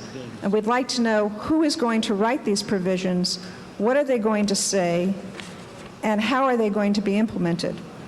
Communication, as we've heard earlier this evening, is the biggest problem in this city. So many departments don't talk to each other. So many people don't talk to each other, including our own representatives. If we can find a way it sounds silly to mandate communication, but we need to find a way to exchange information, to communicate without writing, to communicate in a nice, comfortable way, to learn about each other's differences. We need to see and know our communities, and we've heard that this evening. I am very much in favor of a mobile entity. Our city council houses itself in the city hall all the time. There are plenty of meeting places throughout this entire city to hold a city council meeting. There might be people that would go to it if it was in their local community. And I don't see anything wrong with them moving around. I'd like to pose this question. I'm sure you've already posed it, but I'll bring it up again. What belongs in the city charter and what does not? We've heard a lot of people make a lot of comments about problems in the city. I'm beginning to wonder, not a lot of people understand, and maybe even some of you, what is a charter and what is its purpose? And I ask this question, as many people already have, why did we have so many amendments? Was the charter the right tool? And what should we do to have a more effective tool? It may not be the charter that we know, and that's something that you need to investigate and explore.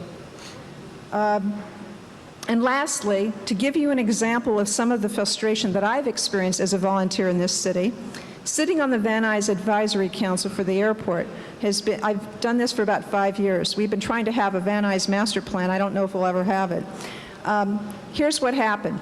We have 15 volunteers. I am not a pilot. I've flown in airplanes. I like airplanes. I like the Van Nuys Airport, and I understand the value it has to the city of Los Angeles. But it has become a nuisance to many community residents, and they're very, very angry. They come to our meeting. They tell us how angry they are. They look at this 15 to 50-page roster of all the complaints, and we shrug our shoulders because we can't do anything really about the complaints. We invite the Board of Department of Airports to attend the meeting, which they do. They nod their head. We nod our head, and we make many recommendations and motions. And I have to tell you, we don't even get a letter that says, thank you very much, but your motion's been denied. We don't even get a response, and we are volunteers sitting on an advisory council for the entire community. We need to make these proprietary interests responsive and responsible. They have all the power, and we have the voice, and they're not listening. So that's an example of frustration, and it's legitimate, and it's real, and people are very angry, and they lose faith in the city government because of those kinds of small little situations that they experience in their own community. So your task is enormous, and the people that are here tonight are smart people because they've realized the enormity of this problem. They themselves, and me included, don't know how to tackle it. There's so many pieces. We have lots of ideas. But I'd like to invite you to invite me to attend all of your meetings as much as I can make myself available. I would have loved to have been appointed on this commission, maybe someday in my next future. But I am very interested in helping. I love to do research. I have a legal background. I'm not an attorney, but I've studied in law school, and I love the study of law, and I love the study of a constitution. And VICA is very interested in assisting you, so I would like to be able to be part of your program. I will go back to VICA, and I will be communicating with them a report on what I've learned here tonight, on comments that came from the community, to bring them the diversity of issues and ethnicities and cultures that are part of the city of Los Angeles. Thank you. Thank you very much. Let me, on behalf of the Commission, accept your invitation, inviting us to invite you to participate whenever you can in our meetings, which are all open to the public, and our materials are available upon request, so you can study right along with us, and that goes for every member of the audience today. Questions? Doris Nelson. Yes, I was wondering, does VICA have any position, or do you have yourself any position on neighborhood councils as to their powers and so forth? We've had great debate on that issue. We cannot come to a solid conclusion. We are puzzled, as many people are, about how to do this. Advisory councils work when people hear them. And they are a good tool for people to come to a meeting and express their thoughts, their complaints, and their ideas, and kind of smooth them out and then bring them to a body that has the power to make the change. But the problem occurs is when you can't get to that second or last communication, which is to the entity that has the power. If they're not listening, you can have 100 advisory councils and they don't have any influence. So the question would be, what kind of influence should and decision-making power should an advisory council have? Not an advisory, but a neighborhood council have? Well, I think a neighborhood, and this is my opinion, and I've discussed it with other members and colleagues of VICA, a neighborhood council can certainly have advocacy power. They can certainly be able to go to a city council and represent the people in that community that might be impacted by a provision that they're voting on in the city council. The city council is too small to see everything every day. But there are people in the community that can say, in this particular community, we have this particular problem, and here's our issue, and here is our suggestion on how to solve it. But how does that differ from an advisory group? Well, the advisory, like what I'm on, we have no power. We can't even vote on anything and say this is how it should come about. I know, but advocacy... Well, you can certainly delegate certain powers to us. You're saying there should be some powers given to the neighborhood council I think so. for certain issues. For certain issues. For example, on the master plan, we just wanted the Department of Airports to allocate funding for the noise abatement equipment that they have. And for some reason, we can't get that thing up and running. And yet the money is there. It's just there's all this bureaucracy attached to it. It's very complicated. And yet all 15 of us have agreed that we can do that. But we have no financial resources or power. If there was money dedicated to us as a group and said, this is the money that you have to work with for the whole year, you decide how to spend it, and if your community decides that it's noise abatement equipment, then that's what you'll have. And when you run out of money, that's it until the next year. Just like a business. Let me ask a question. I'm Robert Wilkinson. Hi. David Fleming is one of your leaders. Yes, he is. And I've heard him many times on the radio and in person speak. I have yet heard him or VICA come up with concrete recommendations on the charter. They are opposed to what's in the charter, but they don't know what they're opposed to and not making any recommendations to or positive things of change. And I agree. Is that going to come someday? Yes, it is, because this is the first time. When is that day going to come? That day is starting because I volunteered to be the person that brings these issues that are going to be coming before you back to VICA to the local. What have you heard from David Fleming? What has he ever said on that? Well, we haven't had a charter reform. We have just formed an ad hoc committee for charter reform. We haven't had our first meeting yet. We had a local issues meeting that decided that I should be the liaison, and I'm here to learn about what you're saying. I bring it back to VICA organization, and we create a position paper on a particular issue, which we will bring back to this charter. And you shake your head.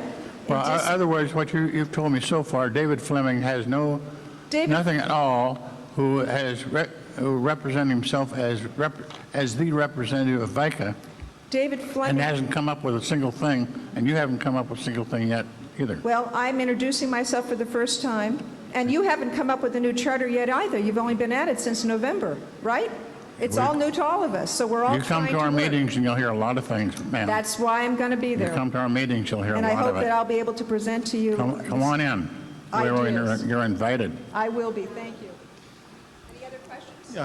Any other questions? Any other questions from commissioners? Again, thank you, Ms. Prager, and we do look forward to working with you and with VICA. Next speaker is Yari Hashimi. All right. She's going to be okay. I'm picking a 5 because I've known him for 25, 30 years. Good evening, Commissioners. Good to be here. Thank you for the opportunity. Well, in deciding what kind of a constitution we're going to draft for the future of Los Angeles, there are many factors that we'll have to consider. Measures that have to be considered, the measures that are going to be proposed will have to be practical, they will have to have tangible benefits for the future of the city, become more meaningful with passage of time rather than lose relevance and significance. But above all, any one change that we propose, it's important that any one change that we propose fits in the entire package. Any single change, in and itself, no matter how good it may be, would not be practical unless if it can come together with other changes and form a package. Now, so the dilemma is how do we begin that task? How do we start tackling the problem? Do we start with those kinds of changes that everybody seems to agree on, like extending the hours of election or letting people vote by mail? Or do we tackle some of the more complicated problems? Well, I think that at the stage we really do need to lay down the foundations. We need to define the principles that we need to build up the charter reform on. And in that sense, we cannot really ignore the need for tackling some of the more controversial, some of the more difficult issues, because here's where we're really talking about right and wrong. What do we want in that future charter? Well, I would like to speak on one of those issues I think is actually very elementary, very fundamental to include in the new charter. I think that we need to expand democracy. I always say when democracy is in crisis, you need more democracy. You don't need to limit it. In this city where 40% of the population is foreign-born, and a significant percentage of that population are legal immigrants that are voting for 5 years to be able to apply for citizenship, then they would have to vote another year and a half, 2 years now, to be able to actually go in for the ceremonies, then sign up, then register to be able to vote. It takes 7 or 8 years before our legal residents, who are all going to become citizens, it takes 7 or 8 years. In the best possible cases, it generally takes much more than that. In my case, immigration office lost my file, and it took 12, 13 years before I was able to move on and participate in the system. Well, expanding the right to vote to all legal residents of the city, expanding the right to participate in municipal elections, I think that is one such fundamental issue that we need to deal with, as controversial as it may be. There are many reasons for it, but here is where we can indeed talk about right and wrong. This country is based, we had a revolution over the question of taxation without representation. Legal immigrants are paying taxes like everybody else does. It's wrong to keep them out of the process. The right thing to do is to let them vote in municipal elections.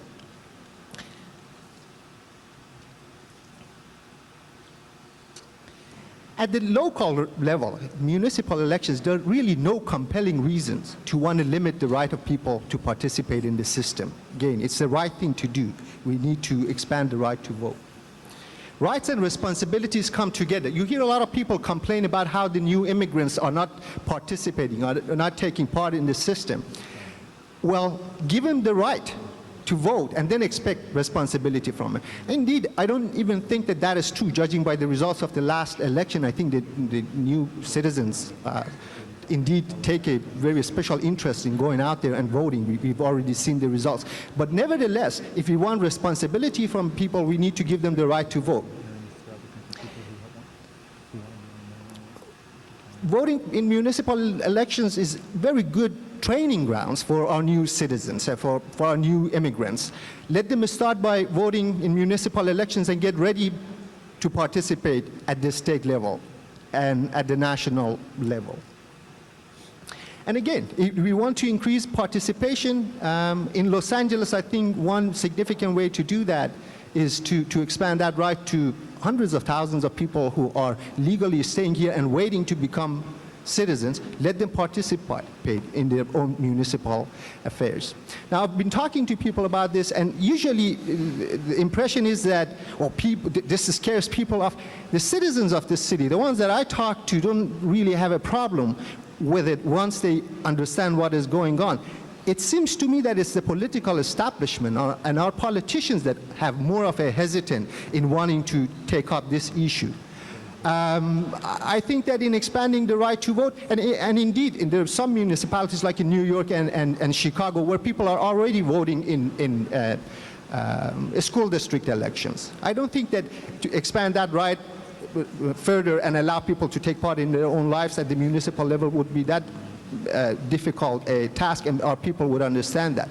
Indeed, I think by expanding the right to vote, we will all become a little more Americanized. Thank you. Thank you, Yadi.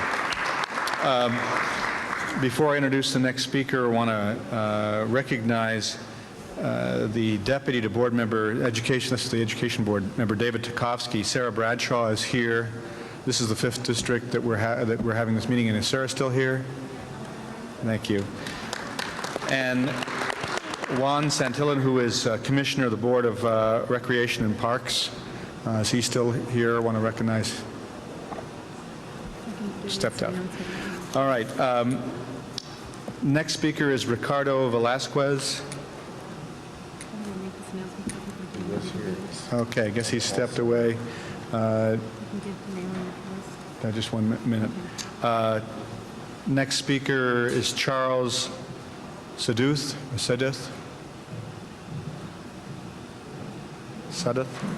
Hillside Village Property Owners Association. My name is Charles Sudduth. I'm Vice President of Hillside Village Property Owners Association.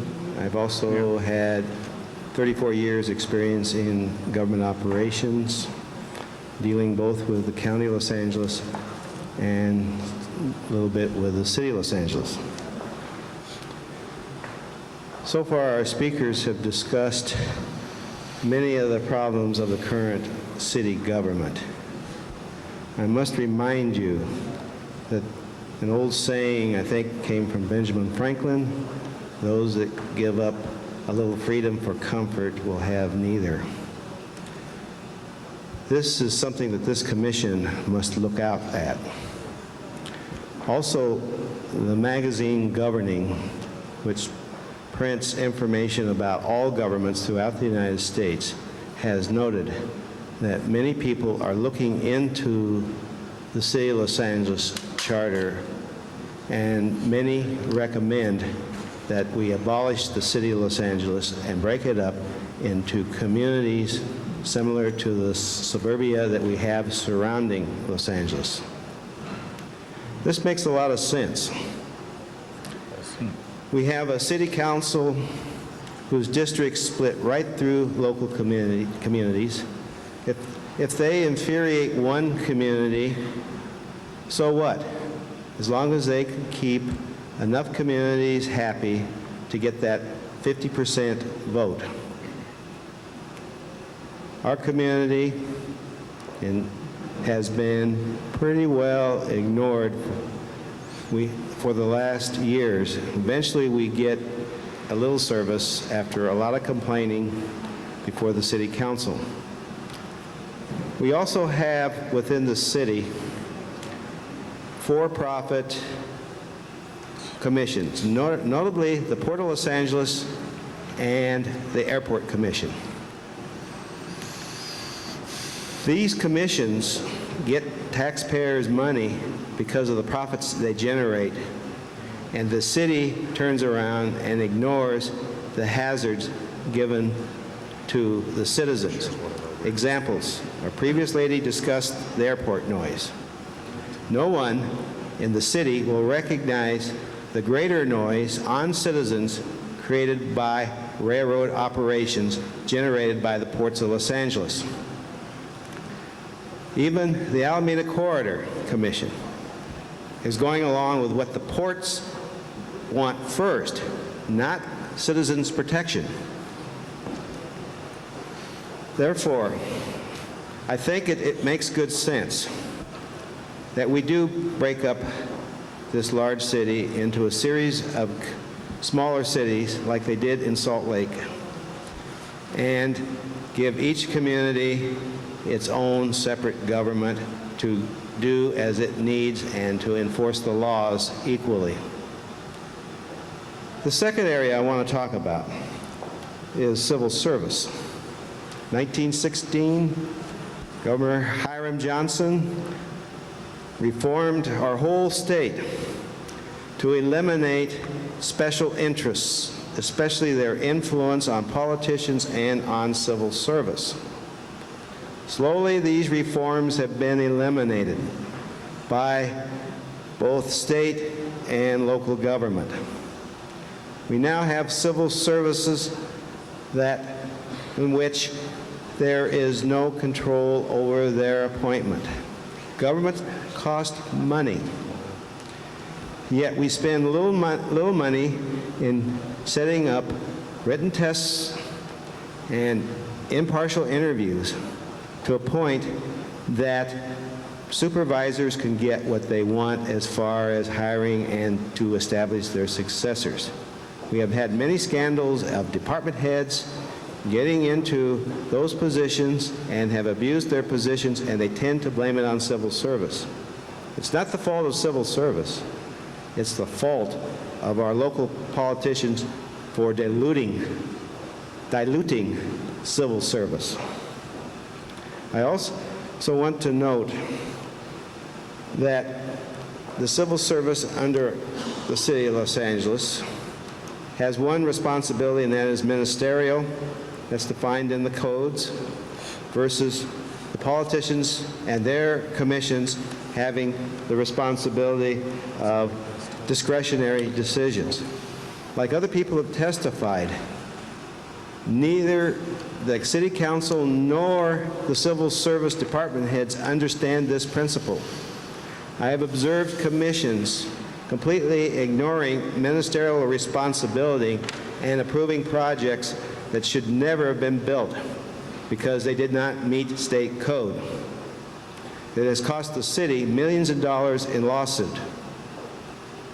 Therefore, we must have a definite, defined civil service that is impartial to the politics and the politicians to carry out the ministerial requirements of this city, and then at the same time have our commissions from our local governments carry out the discretionary decisions that are called for in the state and local codes. I thank you. Thank you very much. We've lost some of our Spanish-speaking participants, but before we lose everyone, Marianne Reyes wanted to make a couple of comments, and then we'll move on with the speaker. The next speaker will be George Cabrera, Jr.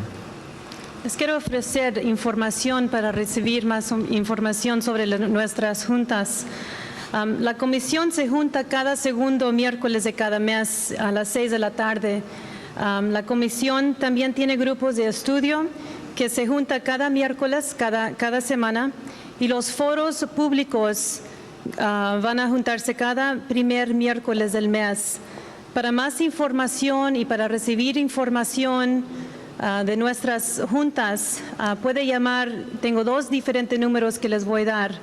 El primero es de la oficina, el número es 213-367-5234. El número otra vez es 213-367-5234. El número para dar sus ideas puede llamar 213-367-5115. El número otra vez 213-367-5115. Gracias. Thank you. Our next speaker is George Cabrera, Jr. Thank you. Thank you, Mr. Commissioner, members of the board. Good evening. My name is George Cabrera, Jr. I'm the secretary for the Hillside Village Property Owner Association. We are a group of 800 to 900 single-family homes and apartments in Hillside Village. I'd like to begin. I don't have an elaborate report like our VP, Charles Sutta, but I'd like to mention a few things. This would be under the current charter, and it also falls under our city councilman, Richard Aratori. Like Charles Sudduth had mentioned, Hillside Village has been completely ignored as far as the services that we should receive. The services currently in Hillside Village are being provided now on the north side of El Sereno. And you particularly know that's on Huntington Drive. I also like to say at this time that due because of the unwillingness from the councilman, we are at times, we don't get proper response from city services such as street paving, storm drains, and particularly sewers. I also want to mention that the city puts tax monies in results for profitable operations and residents endangered due to increased railroad operations. I'd like to give an example. Last week we attended an MTA meeting at the Boyle Heights Senior Citizen Center. Again, Channel 34 was there, for the event. They discussed the vital bus services that will be provided for the Boyle Heights, Lincoln Heights, and El Sereno communities. There were concerned residents and constituents particularly at the meeting. Finally, I want to conclude by saying the Charter Reform Commissioner worked very closely with the constituents in our communities for the City of Los Angeles. Thank you very much. Thank you very much.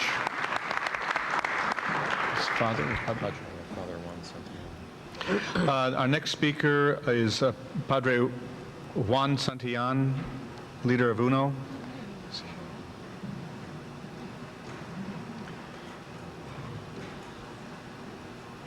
Around here we say buenas noches, buenas tardes. Thank you for being who you are, and thank you for being the persons who will sacrifice being also, I'm not in that capacity or hat, as Commissioner for Recs and Parks, also for the City of Los Angeles. Your sitting there is very familiar to me because we also go to the different parts of the city to listen to what the community needs or wants out of the recreation and parks facilities. I would only like to make a suggestion. I heard at the beginning that each one of you are a representative from a councilmanic district. I'm listening about advisory boards and how the community has to be listened to. My suggestion would be that within that charter reform, you as a commission, each one representing a councilmanic district, chair those advisory boards. And rather than to meet every single Wednesday, meet twice a month or once a month, but chairing the advisory committees within the councilmanic district so that you will have more meetings with the people and listening to the communities and the community needs and the community wants.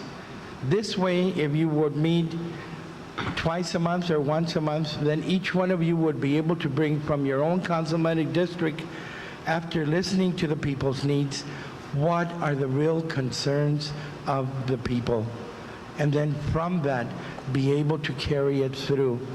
We have been working in like manner within Recs and Parks, and also it has been a wonderful experience now to have in every single recreational center, which is to begin this month, the training for directors and putting the advisory board of the business people within the community, the residents, and the youth, so that all three aspects of that community, we will be able to hear and listen to what their needs are for the recreational needs. My impression is that something similar from this commission would be of a tremendous advantage to really get things going and listening to the people and to be a very effective commission to the reform of our city. Thank you. Thank you. Yes, Joe. May I just note that many of us are already participating in such a role within our respective councilmatic districts because we are frequently receiving invitations from the constituencies to come to meetings. Example, July 22nd, several of us will be attending a meeting of the West Side Civic Federation. So I think your idea is a very sound one, to try to obtain as much input from the community as possible. Some of that is ongoing, but I think more and more organizations within the local community should be encouraged to invite the representative of the City Charter Reform Commission to a meeting to get that kind of input. Our next speaker is Rafael Gonzalez.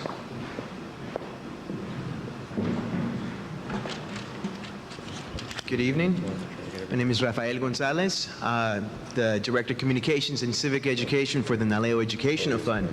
I don't know if you all know what Naleo stands for, but it's the National Association of Latino elected and appointed officials, and we're located here in Commerce, in Boyle Heights. Well, we'll be moving into Commerce, though, but we do a lot of work here in the city of Los Angeles.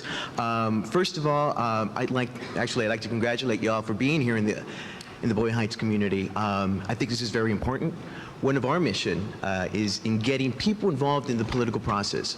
I think when you look at the Latino community and look at the changes and the emergence of the political power that's been going on the last 10 years, we have to look at what's happened in the last 2 years specifically, especially last year's mayoral race, when you had an overwhelming number of Latinos coming out and getting involved.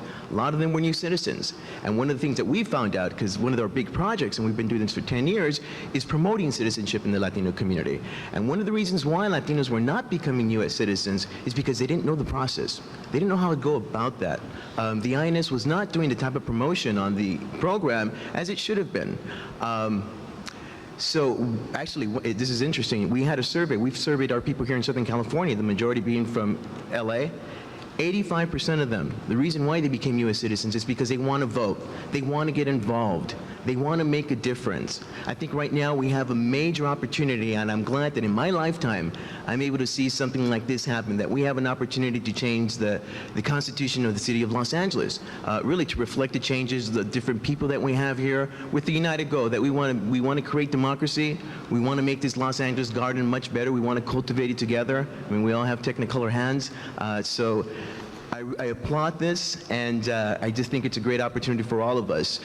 It would be a shame, though, if we were to go around the city of Los Angeles just having community forums, and I think community forums are great, but we need to be a lot more interactive. We need to look at we got to be more creative about our outreach. We got to let people know about this, about the importance, and how much they play in this. You have lots of people riding the bus. You have a lot of people walking the streets. We really need to hit people in the face about the Charter Commission and how this is going to affect them and their families. There are a lot of people out here in the community, organizers, people that are involved, community-based organizations, that are asking the same question as I am. I mean, what is it exactly? I mean, apart from changing the Constitution of the City of LA, is a responsibility of the Charter Commission. There's a lot of confusion out there too, and this is one of my questions, which is, as we go out there promoting civic participation, what do we tell people about the Charter Commission? Yes, it's going to change the Constitution, but you have an appointed board and you have an elected board. Are we sending the community two different messages? Are we going to send them one message that is probably going to be very confusing? And here, as I was mentioning earlier on, Latinos are getting much more involved in the process. We have this opportunity to change the commission. The last thing that we want to do is promote a message that may confuse people, that in one segment of the community you're going to have certain folks telling them one thing that the commission is going to do, and on the other hand, you have something else. That's a danger, and we really need to take advantage of this opportunity. This comment doesn't come along that often, so we really need to jump on this. The other thing, too, is I used to work for the city of LA. I used to be a field deputy for Councilmember Mike Hernandez. There was a great tool that I used to use. It's a guide. It's a handbook on knowing your local government.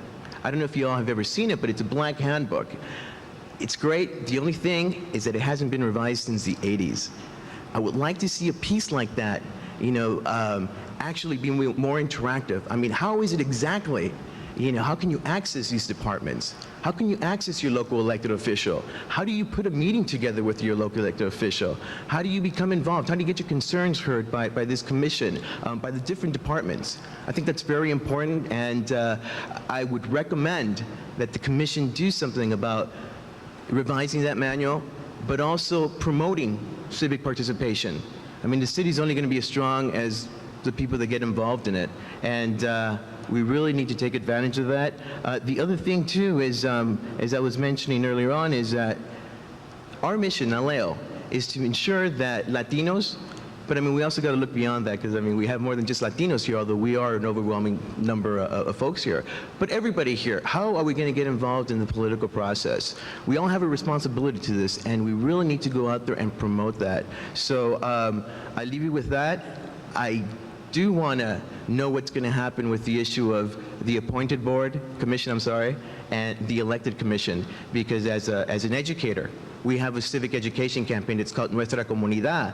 We're organizing community forums, but we're also organizing a media campaign. We're also putting together a handbook on how to access your local elected official, how to use your power as a voter, understanding your rights and responsibilities as a U.S. citizen. And from there, we begin to create community.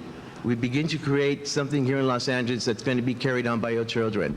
I would love to work with the commission, but I do want to have that question answered, because as I go out there, I don't know what to tell folks. Thank you very much. Oh, plus I want to give you all some brochures on our organization. All right. Let me try best as I can to answer that question, and other commissioners are certainly welcome to join in. There are two commissions. They're both established through they're each established through separate mechanisms. Our obligation is to report back to the City Council with our recommendation for changes in the charter. It's up to the City Council to take our recommendations and consider them and decide what it wants to put on for a vote of the people.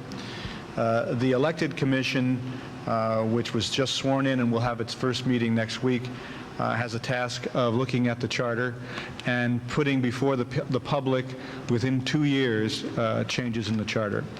They are created by a statute under California law. We're going to continue with the policy we've had from the beginning of inviting the elected commissioners, and at that time candidates, to attend all of our meetings and participate as much as possible in our forums, our study groups. Many have sat in our study groups and sat at the table with us. We're sharing all of our materials as much as we possibly can with them, and that means everything we have. All the meetings are public. We are going to continue to look for ways to work together. Because the elected commission is not yet formed, it's going to have to go through its own process of deciding how it wants to operate, and we don't want to prejudge that either. But my expectation and hope is, and I think our commission is, that we'll look for ways to work together as much as possible. That's what we're committed to do. We don't want to confuse the public any more than they may already be confused. We began our operation in November prior to the creation of the elected commission, before there was a certainty that there would be an elected commission. We're underway, and I think the elected commissioners we've spoken with appreciate the work we've done and the willingness for us to share our work with them. So I hope that we're going to begin in an open, constructive process. I fully expect that, and I don't see any reason why we shouldn't. All right, our next speaker is Marissa Medrano.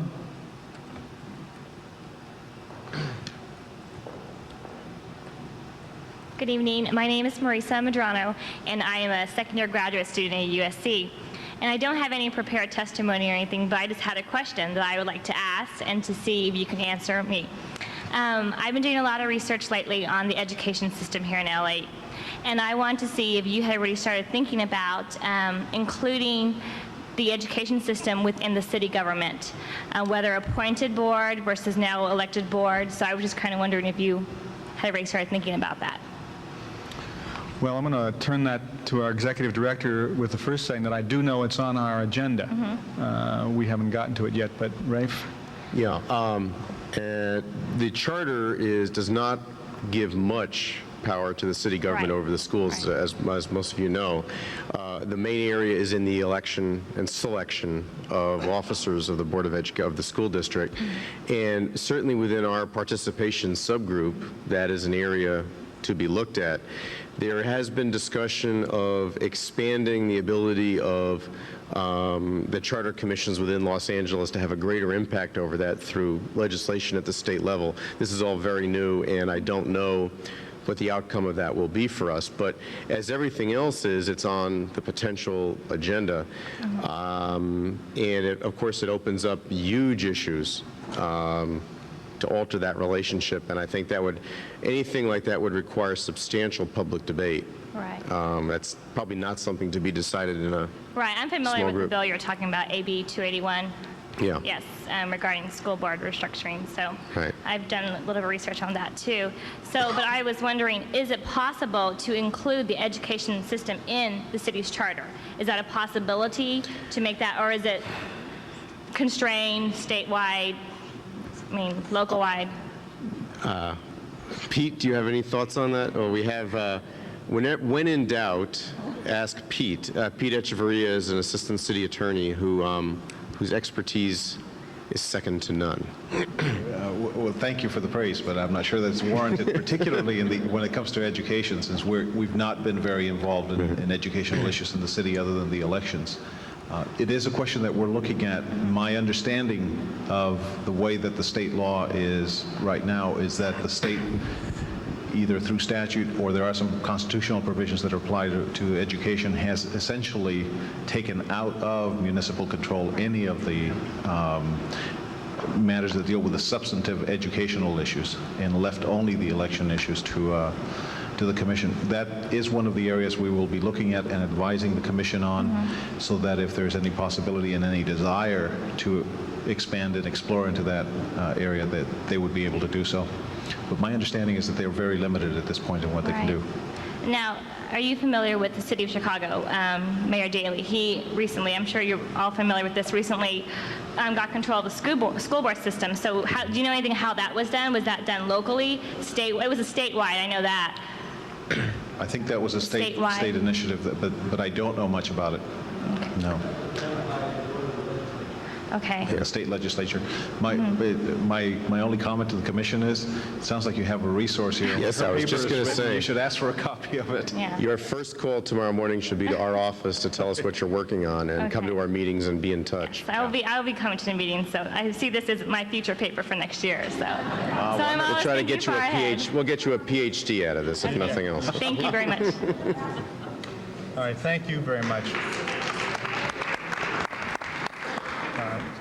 Looking for the next paper there. She's already thinking like you and publish or perish. The next speaker is Michael Montez.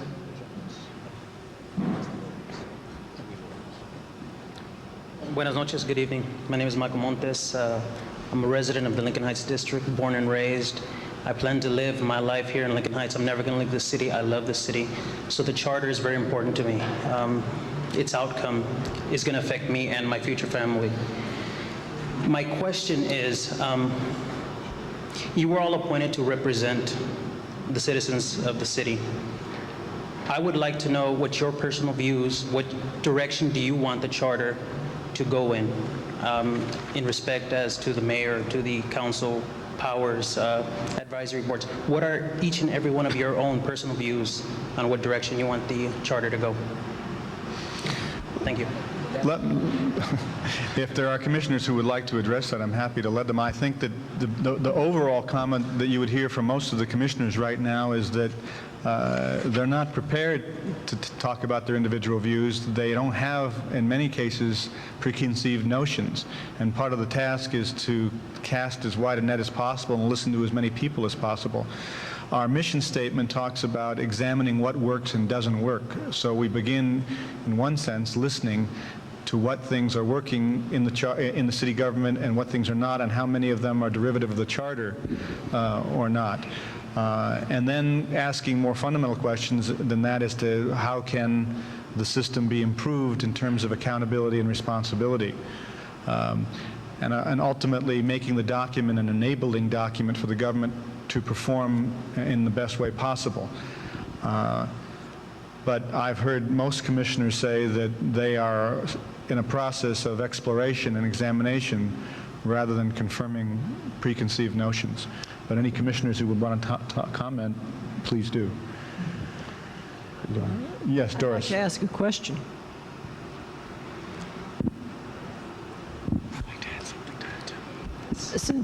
Since I'm on the participation study group, I'm particularly interested in people's ideas about how they would like to see city government, or how they would like to see participation become more part of city government. Do you have any ideas about, for instance, this question of neighborhood councils, whether certain kinds of decisions could be made at a more local level? I think it's important for the people to have a voice. It's very important. The people live in the communities. They see what the problems are. People at City Council are locked in a room, basically. Far away. Far away, exactly. They don't live here. They're not in the streets. They don't see the problems. They hear a little bit, but they don't know it all. It's critical for people to voice their opinions, to let the city government know what's happening in our streets, what we need, basically like that. I don't know how much of a power the citizens should be given. I'm new to this, but I think it is very critical for citizens to voice their opinion, to let it be known what's important. In a different way than it is now, because everyone could call their city council office or write a letter and so forth.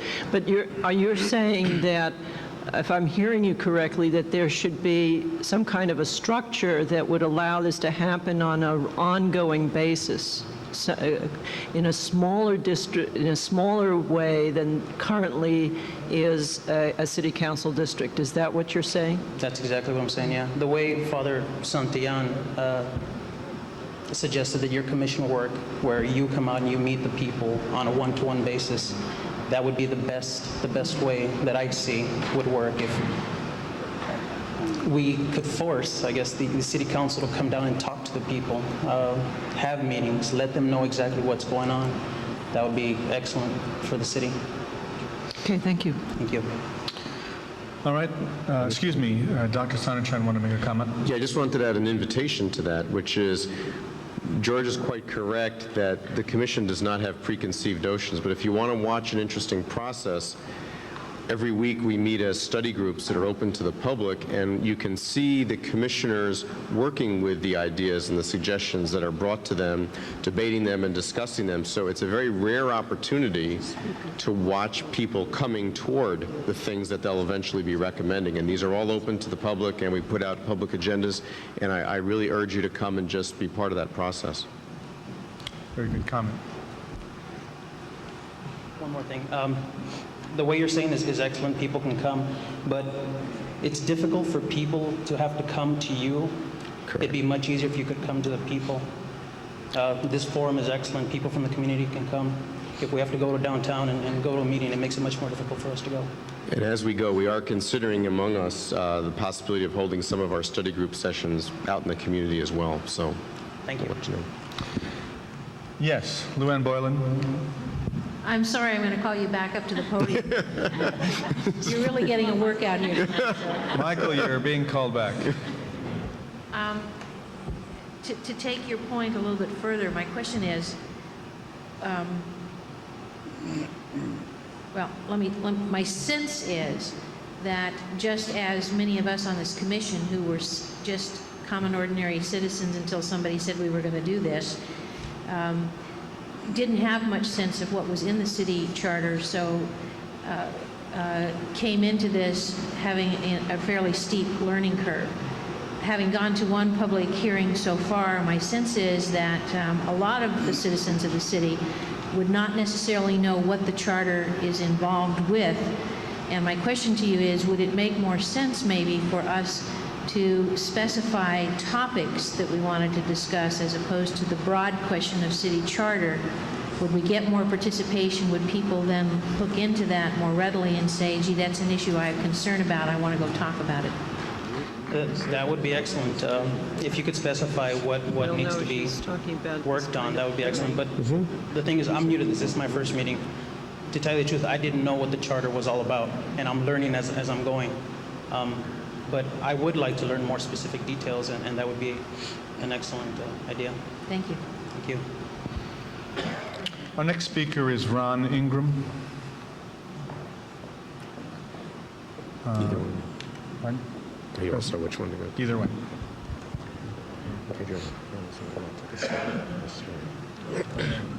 Please bear with me for a moment. I've just gone through 2 weeks of intensive bombardment at Ken North Cancer Institute.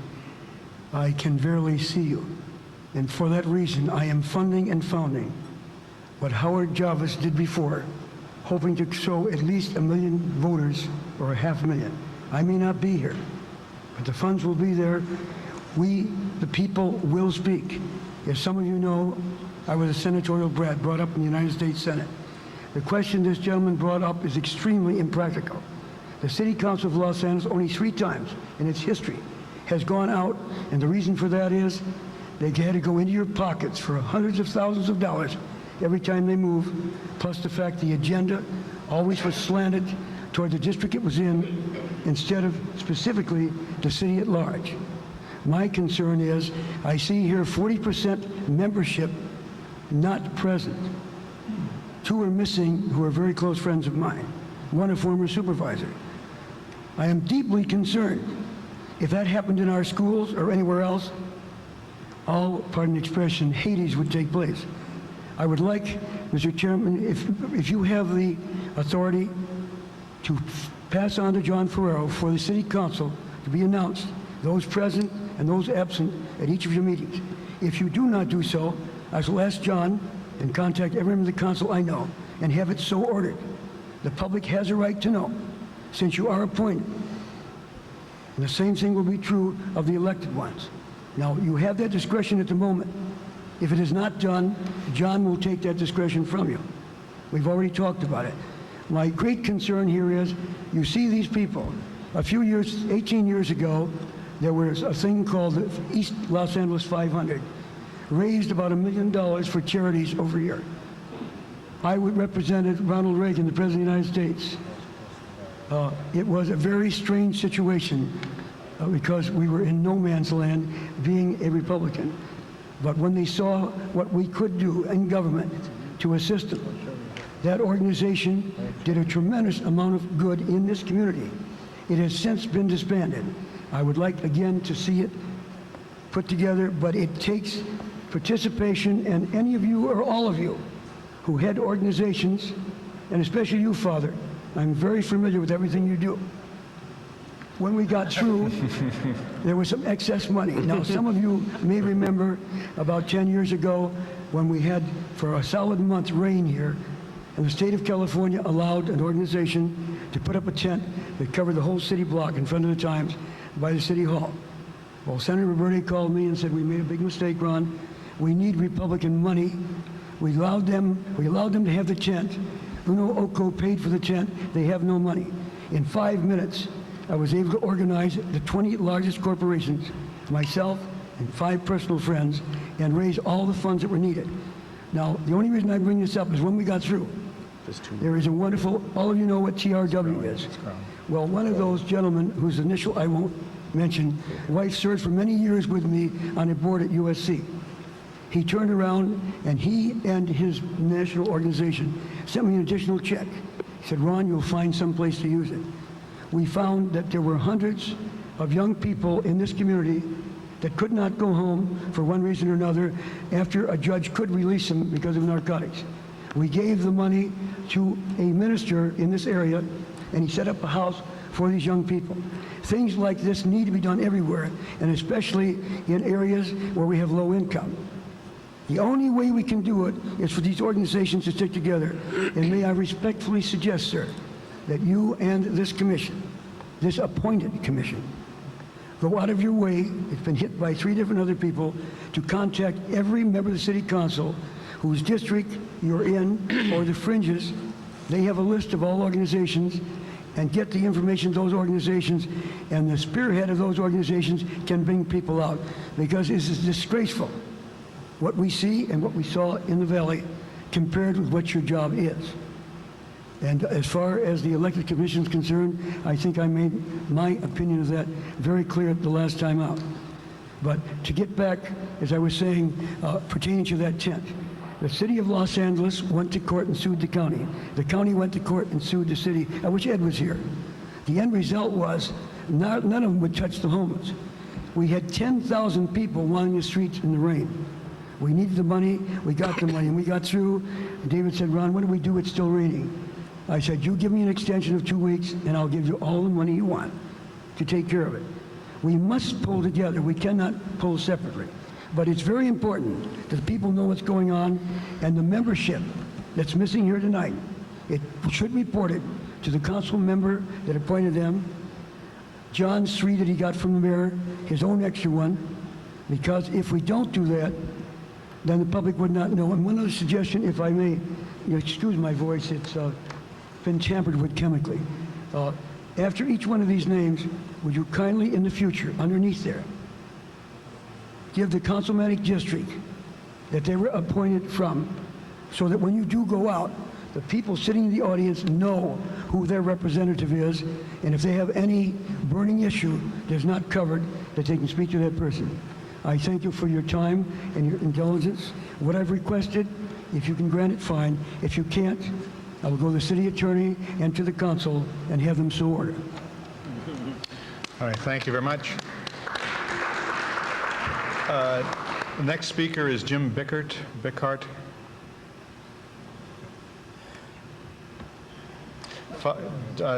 Bickert will be followed by Henry Schwartz, and the last speaker I have on the list thus far is Luis Acosta. Members of the Commission, thank you for the opportunity to offer some thoughts on the city charter to you tonight. My name is Jim Bickert. I come before you both pleased and cognizant of the irony derived from having been one of no more than a handful of city staffers who worked in 1990 and 91 to craft the proposal which, when it was unexpectedly approved by the City Council last year, led to the formation of your commission. What began during a period of relative calm in city politics as an initiative by Mayor Tom Bradley to enhance his mayoral legacy seemingly has now become a race to see which competing vision of a municipal future can prevail, if indeed any version can prevail. If a workable revision and updating of the city charter is to emerge from the current overheated environment, I feel comfortable in saying that this commission is where it will first take root. So I wish you wisdom and good luck. In a quarter century of municipal activism and more than 6 years as legislative and land use planning deputy for the 6th Council District, I've had a lot of exposure to City Hall, the charter, the municipal and administrative codes, and the people they endeavored to govern. It's impossible to comment on all of what I've seen and experienced in these few minutes of testimony, but there are a few points I think are worth emphasizing at this time. First, it's probably not necessary to remind you, but I'll do it anyway. Many of the people so critical of the city charter these days are relatively unfamiliar with its contents, its purposes, and its intent. They advocate streamlining the document without first learning why its contents are there in the first place, how they got there, and why. Will we have truly accomplished anything if charter reform simply moves a lot of necessary language out of the charter and into, for example, the administrative code? Well, perhaps, but let's get straight as to what's really going on here and get past the twin mantras of streamlining and simplifying for their own sake. Los Angeles city government is more complicated than that, and those who insist otherwise are mistaken.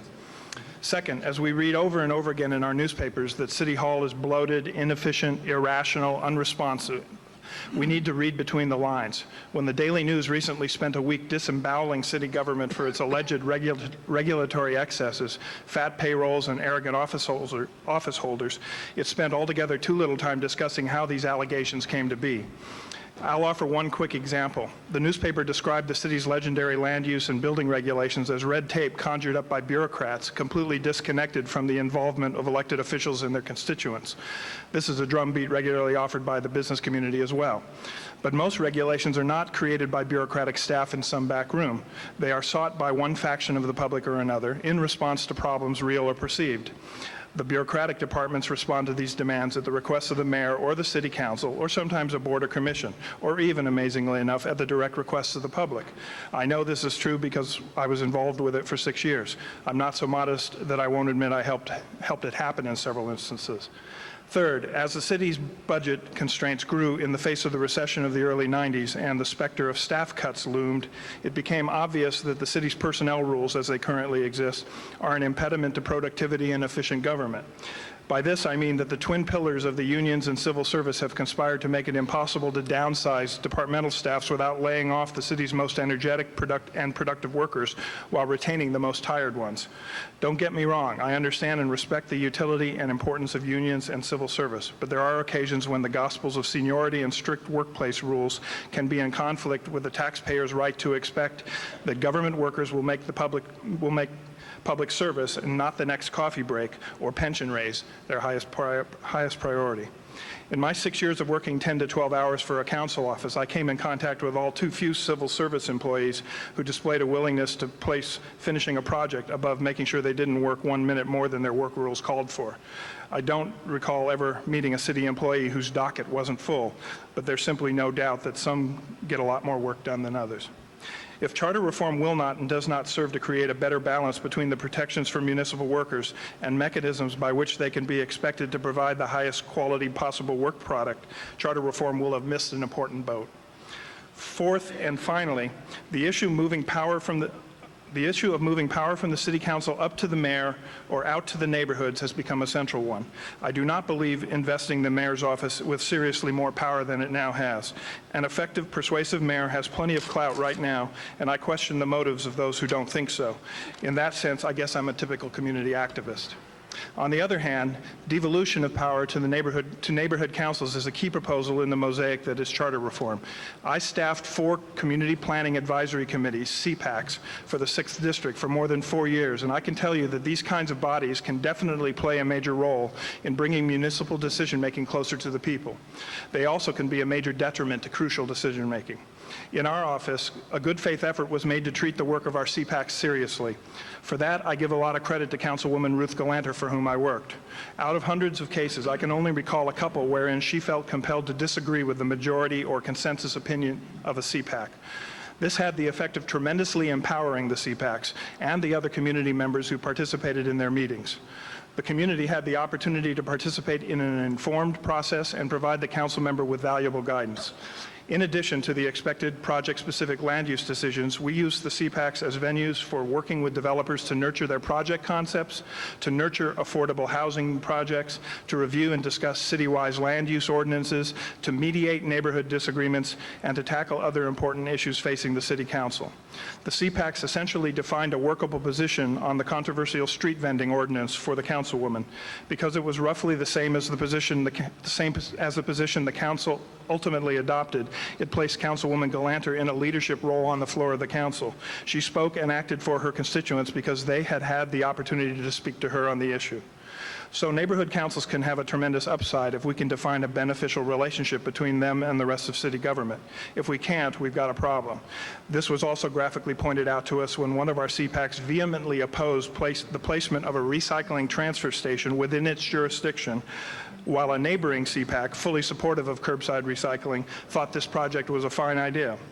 The reality was that every regional fair share of the infrastructure burden argument pointed toward locating a transfer station on the west side. But West Siders, including our bulky CPAC, knew how to object loudly.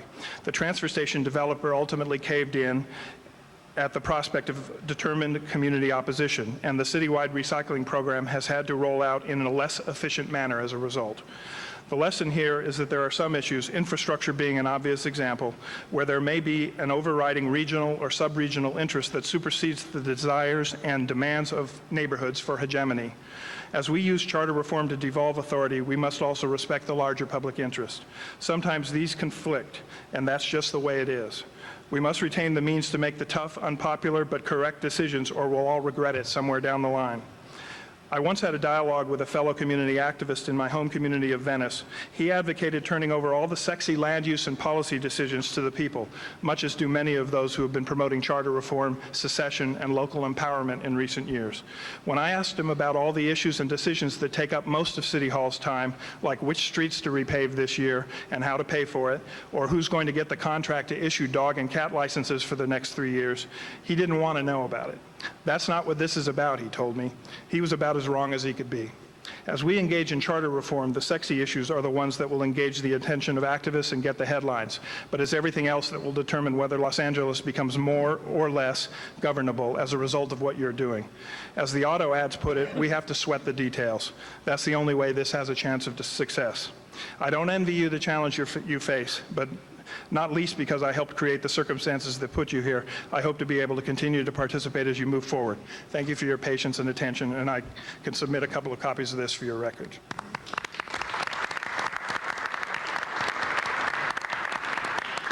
I just want to point out, I announced 2 more speakers. I have a third, so we have 3 speakers left.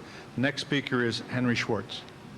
Good evening. Thank you. I'm a community member here. I want to get right to a point that I would like you to think about very much as you do your work.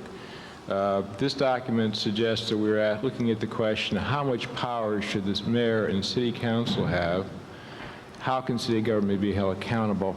I'd like you to think about the role in this of the city attorney's office. The city attorney essentially controls contracts, the form of legislation, implementation. It really controls almost everything that these other 2 bodies attempt to accomplish. And I'm bringing this issue to you tonight because in the last 6 months, in being very heavily involved in a community issue, we found that we both had our councilmanic support, the mayor's office support, but very little support from the city attorney, and a complete independence from dealing with an issue on the basis of grounds that we simply don't understand and to which he's not held accountable.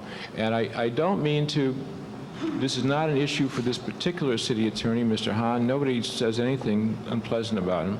But if you look at how he was elected, it was in the issues that were brought up in that election, so that the accountability factor in this office has been reduced to what's called conviction rate, which is a very artificial and manipulable thing, and it only deals with part of the kinds of impact that this office has on the city in terms of the issues the city attorney chooses to face and fight and the ones he chooses to walk away from. And some of the most difficult ones, which may require fighting, are most important for the city and its community, or perhaps the ones that he might get the lowest success rate or use up a lot of his resources. But in any event, he's not very accountable to the city other than, and the people, in terms of the real issues that impact them. It gets reduced to this one silly measure. So I just ask you, please take a look at the notion the city attorney in under a new city charter might be in a point of office. Point of office to perhaps, I'll just suggest as you think about it, the mayor. Because then, in one respect, he's free from the silly accountability based on conviction rate and being accused of not having a high conviction rate, low conviction rate. He's measured on the success of his office to run efficiently and work for the larger issues of the city, which may take a lot of legal resources for any particular issue. And he can be evaluated in a much more sophisticated way by an individual elected to serve the broadest interests of the city. That's all I want to say this evening. Thank you very much for your time.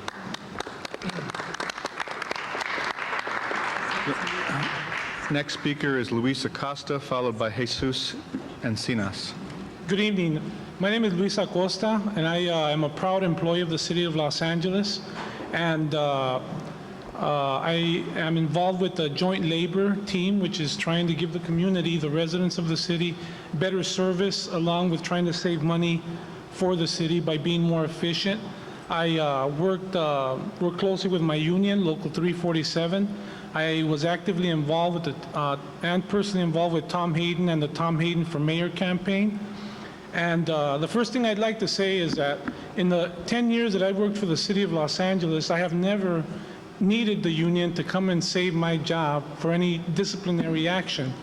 Whereas people think that every employee that works for the city sits at a coffee shop. That is not the case. If you have 1 or 2% of the people in any employment which take advantage in one way or another, and they seem to take all the attention from the people that actually do their job.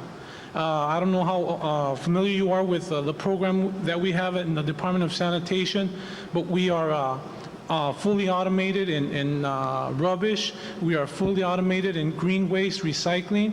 We are going into automation in recycling, plastics, glass, and we have the largest program in the world as far as helping the environment. And we do a very good job, I might add. And another thing that I wanted to bring, case in point, is that the City Council, in my opinion, does an excellent job in the power that they have. They all control their own district, and whenever there's a problem, you have a venue to call them and tell them, hey, my trash wasn't picked up, the pothole wasn't filled. Any problem that you have, you call that city councilman, he will get our attention. I work there and I know when a call comes from the city council, we take care of it immediately.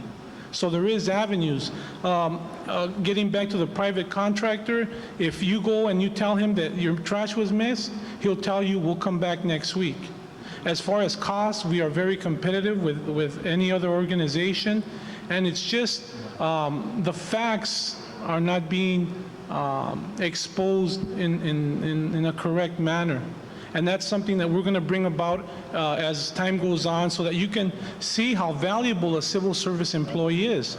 It's not a matter of the 1 or 2% that are putting a black eye on everybody, because that's what everybody seems to think.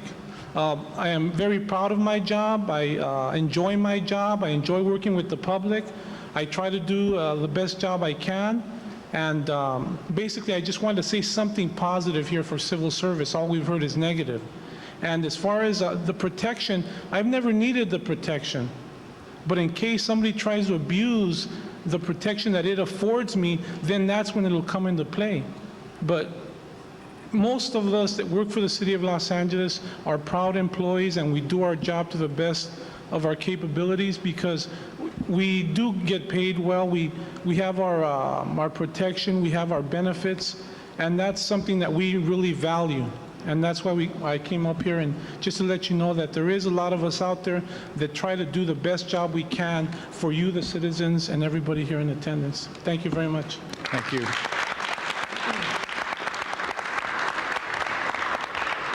The last speaker for whom I have a card is Jesus Encinas.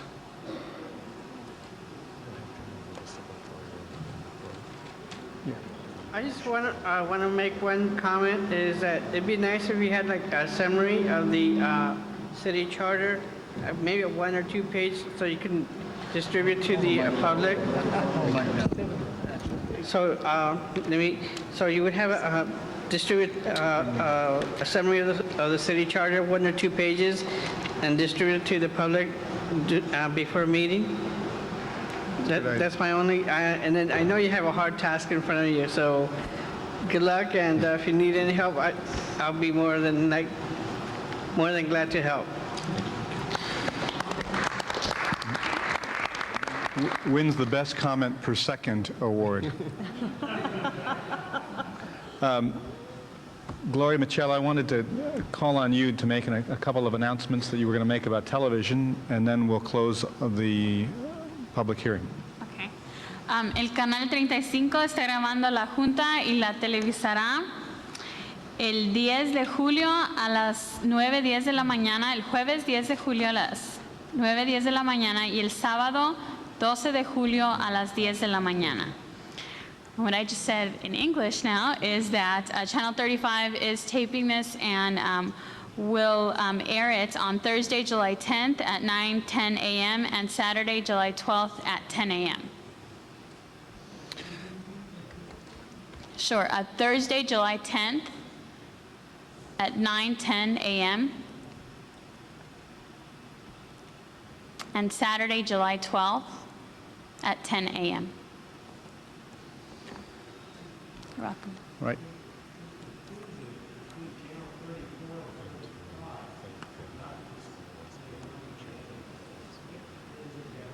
Oh, I'm sorry. Did I say Channel 34? No. Channel 35. No, she said Channel 35. Channel 35.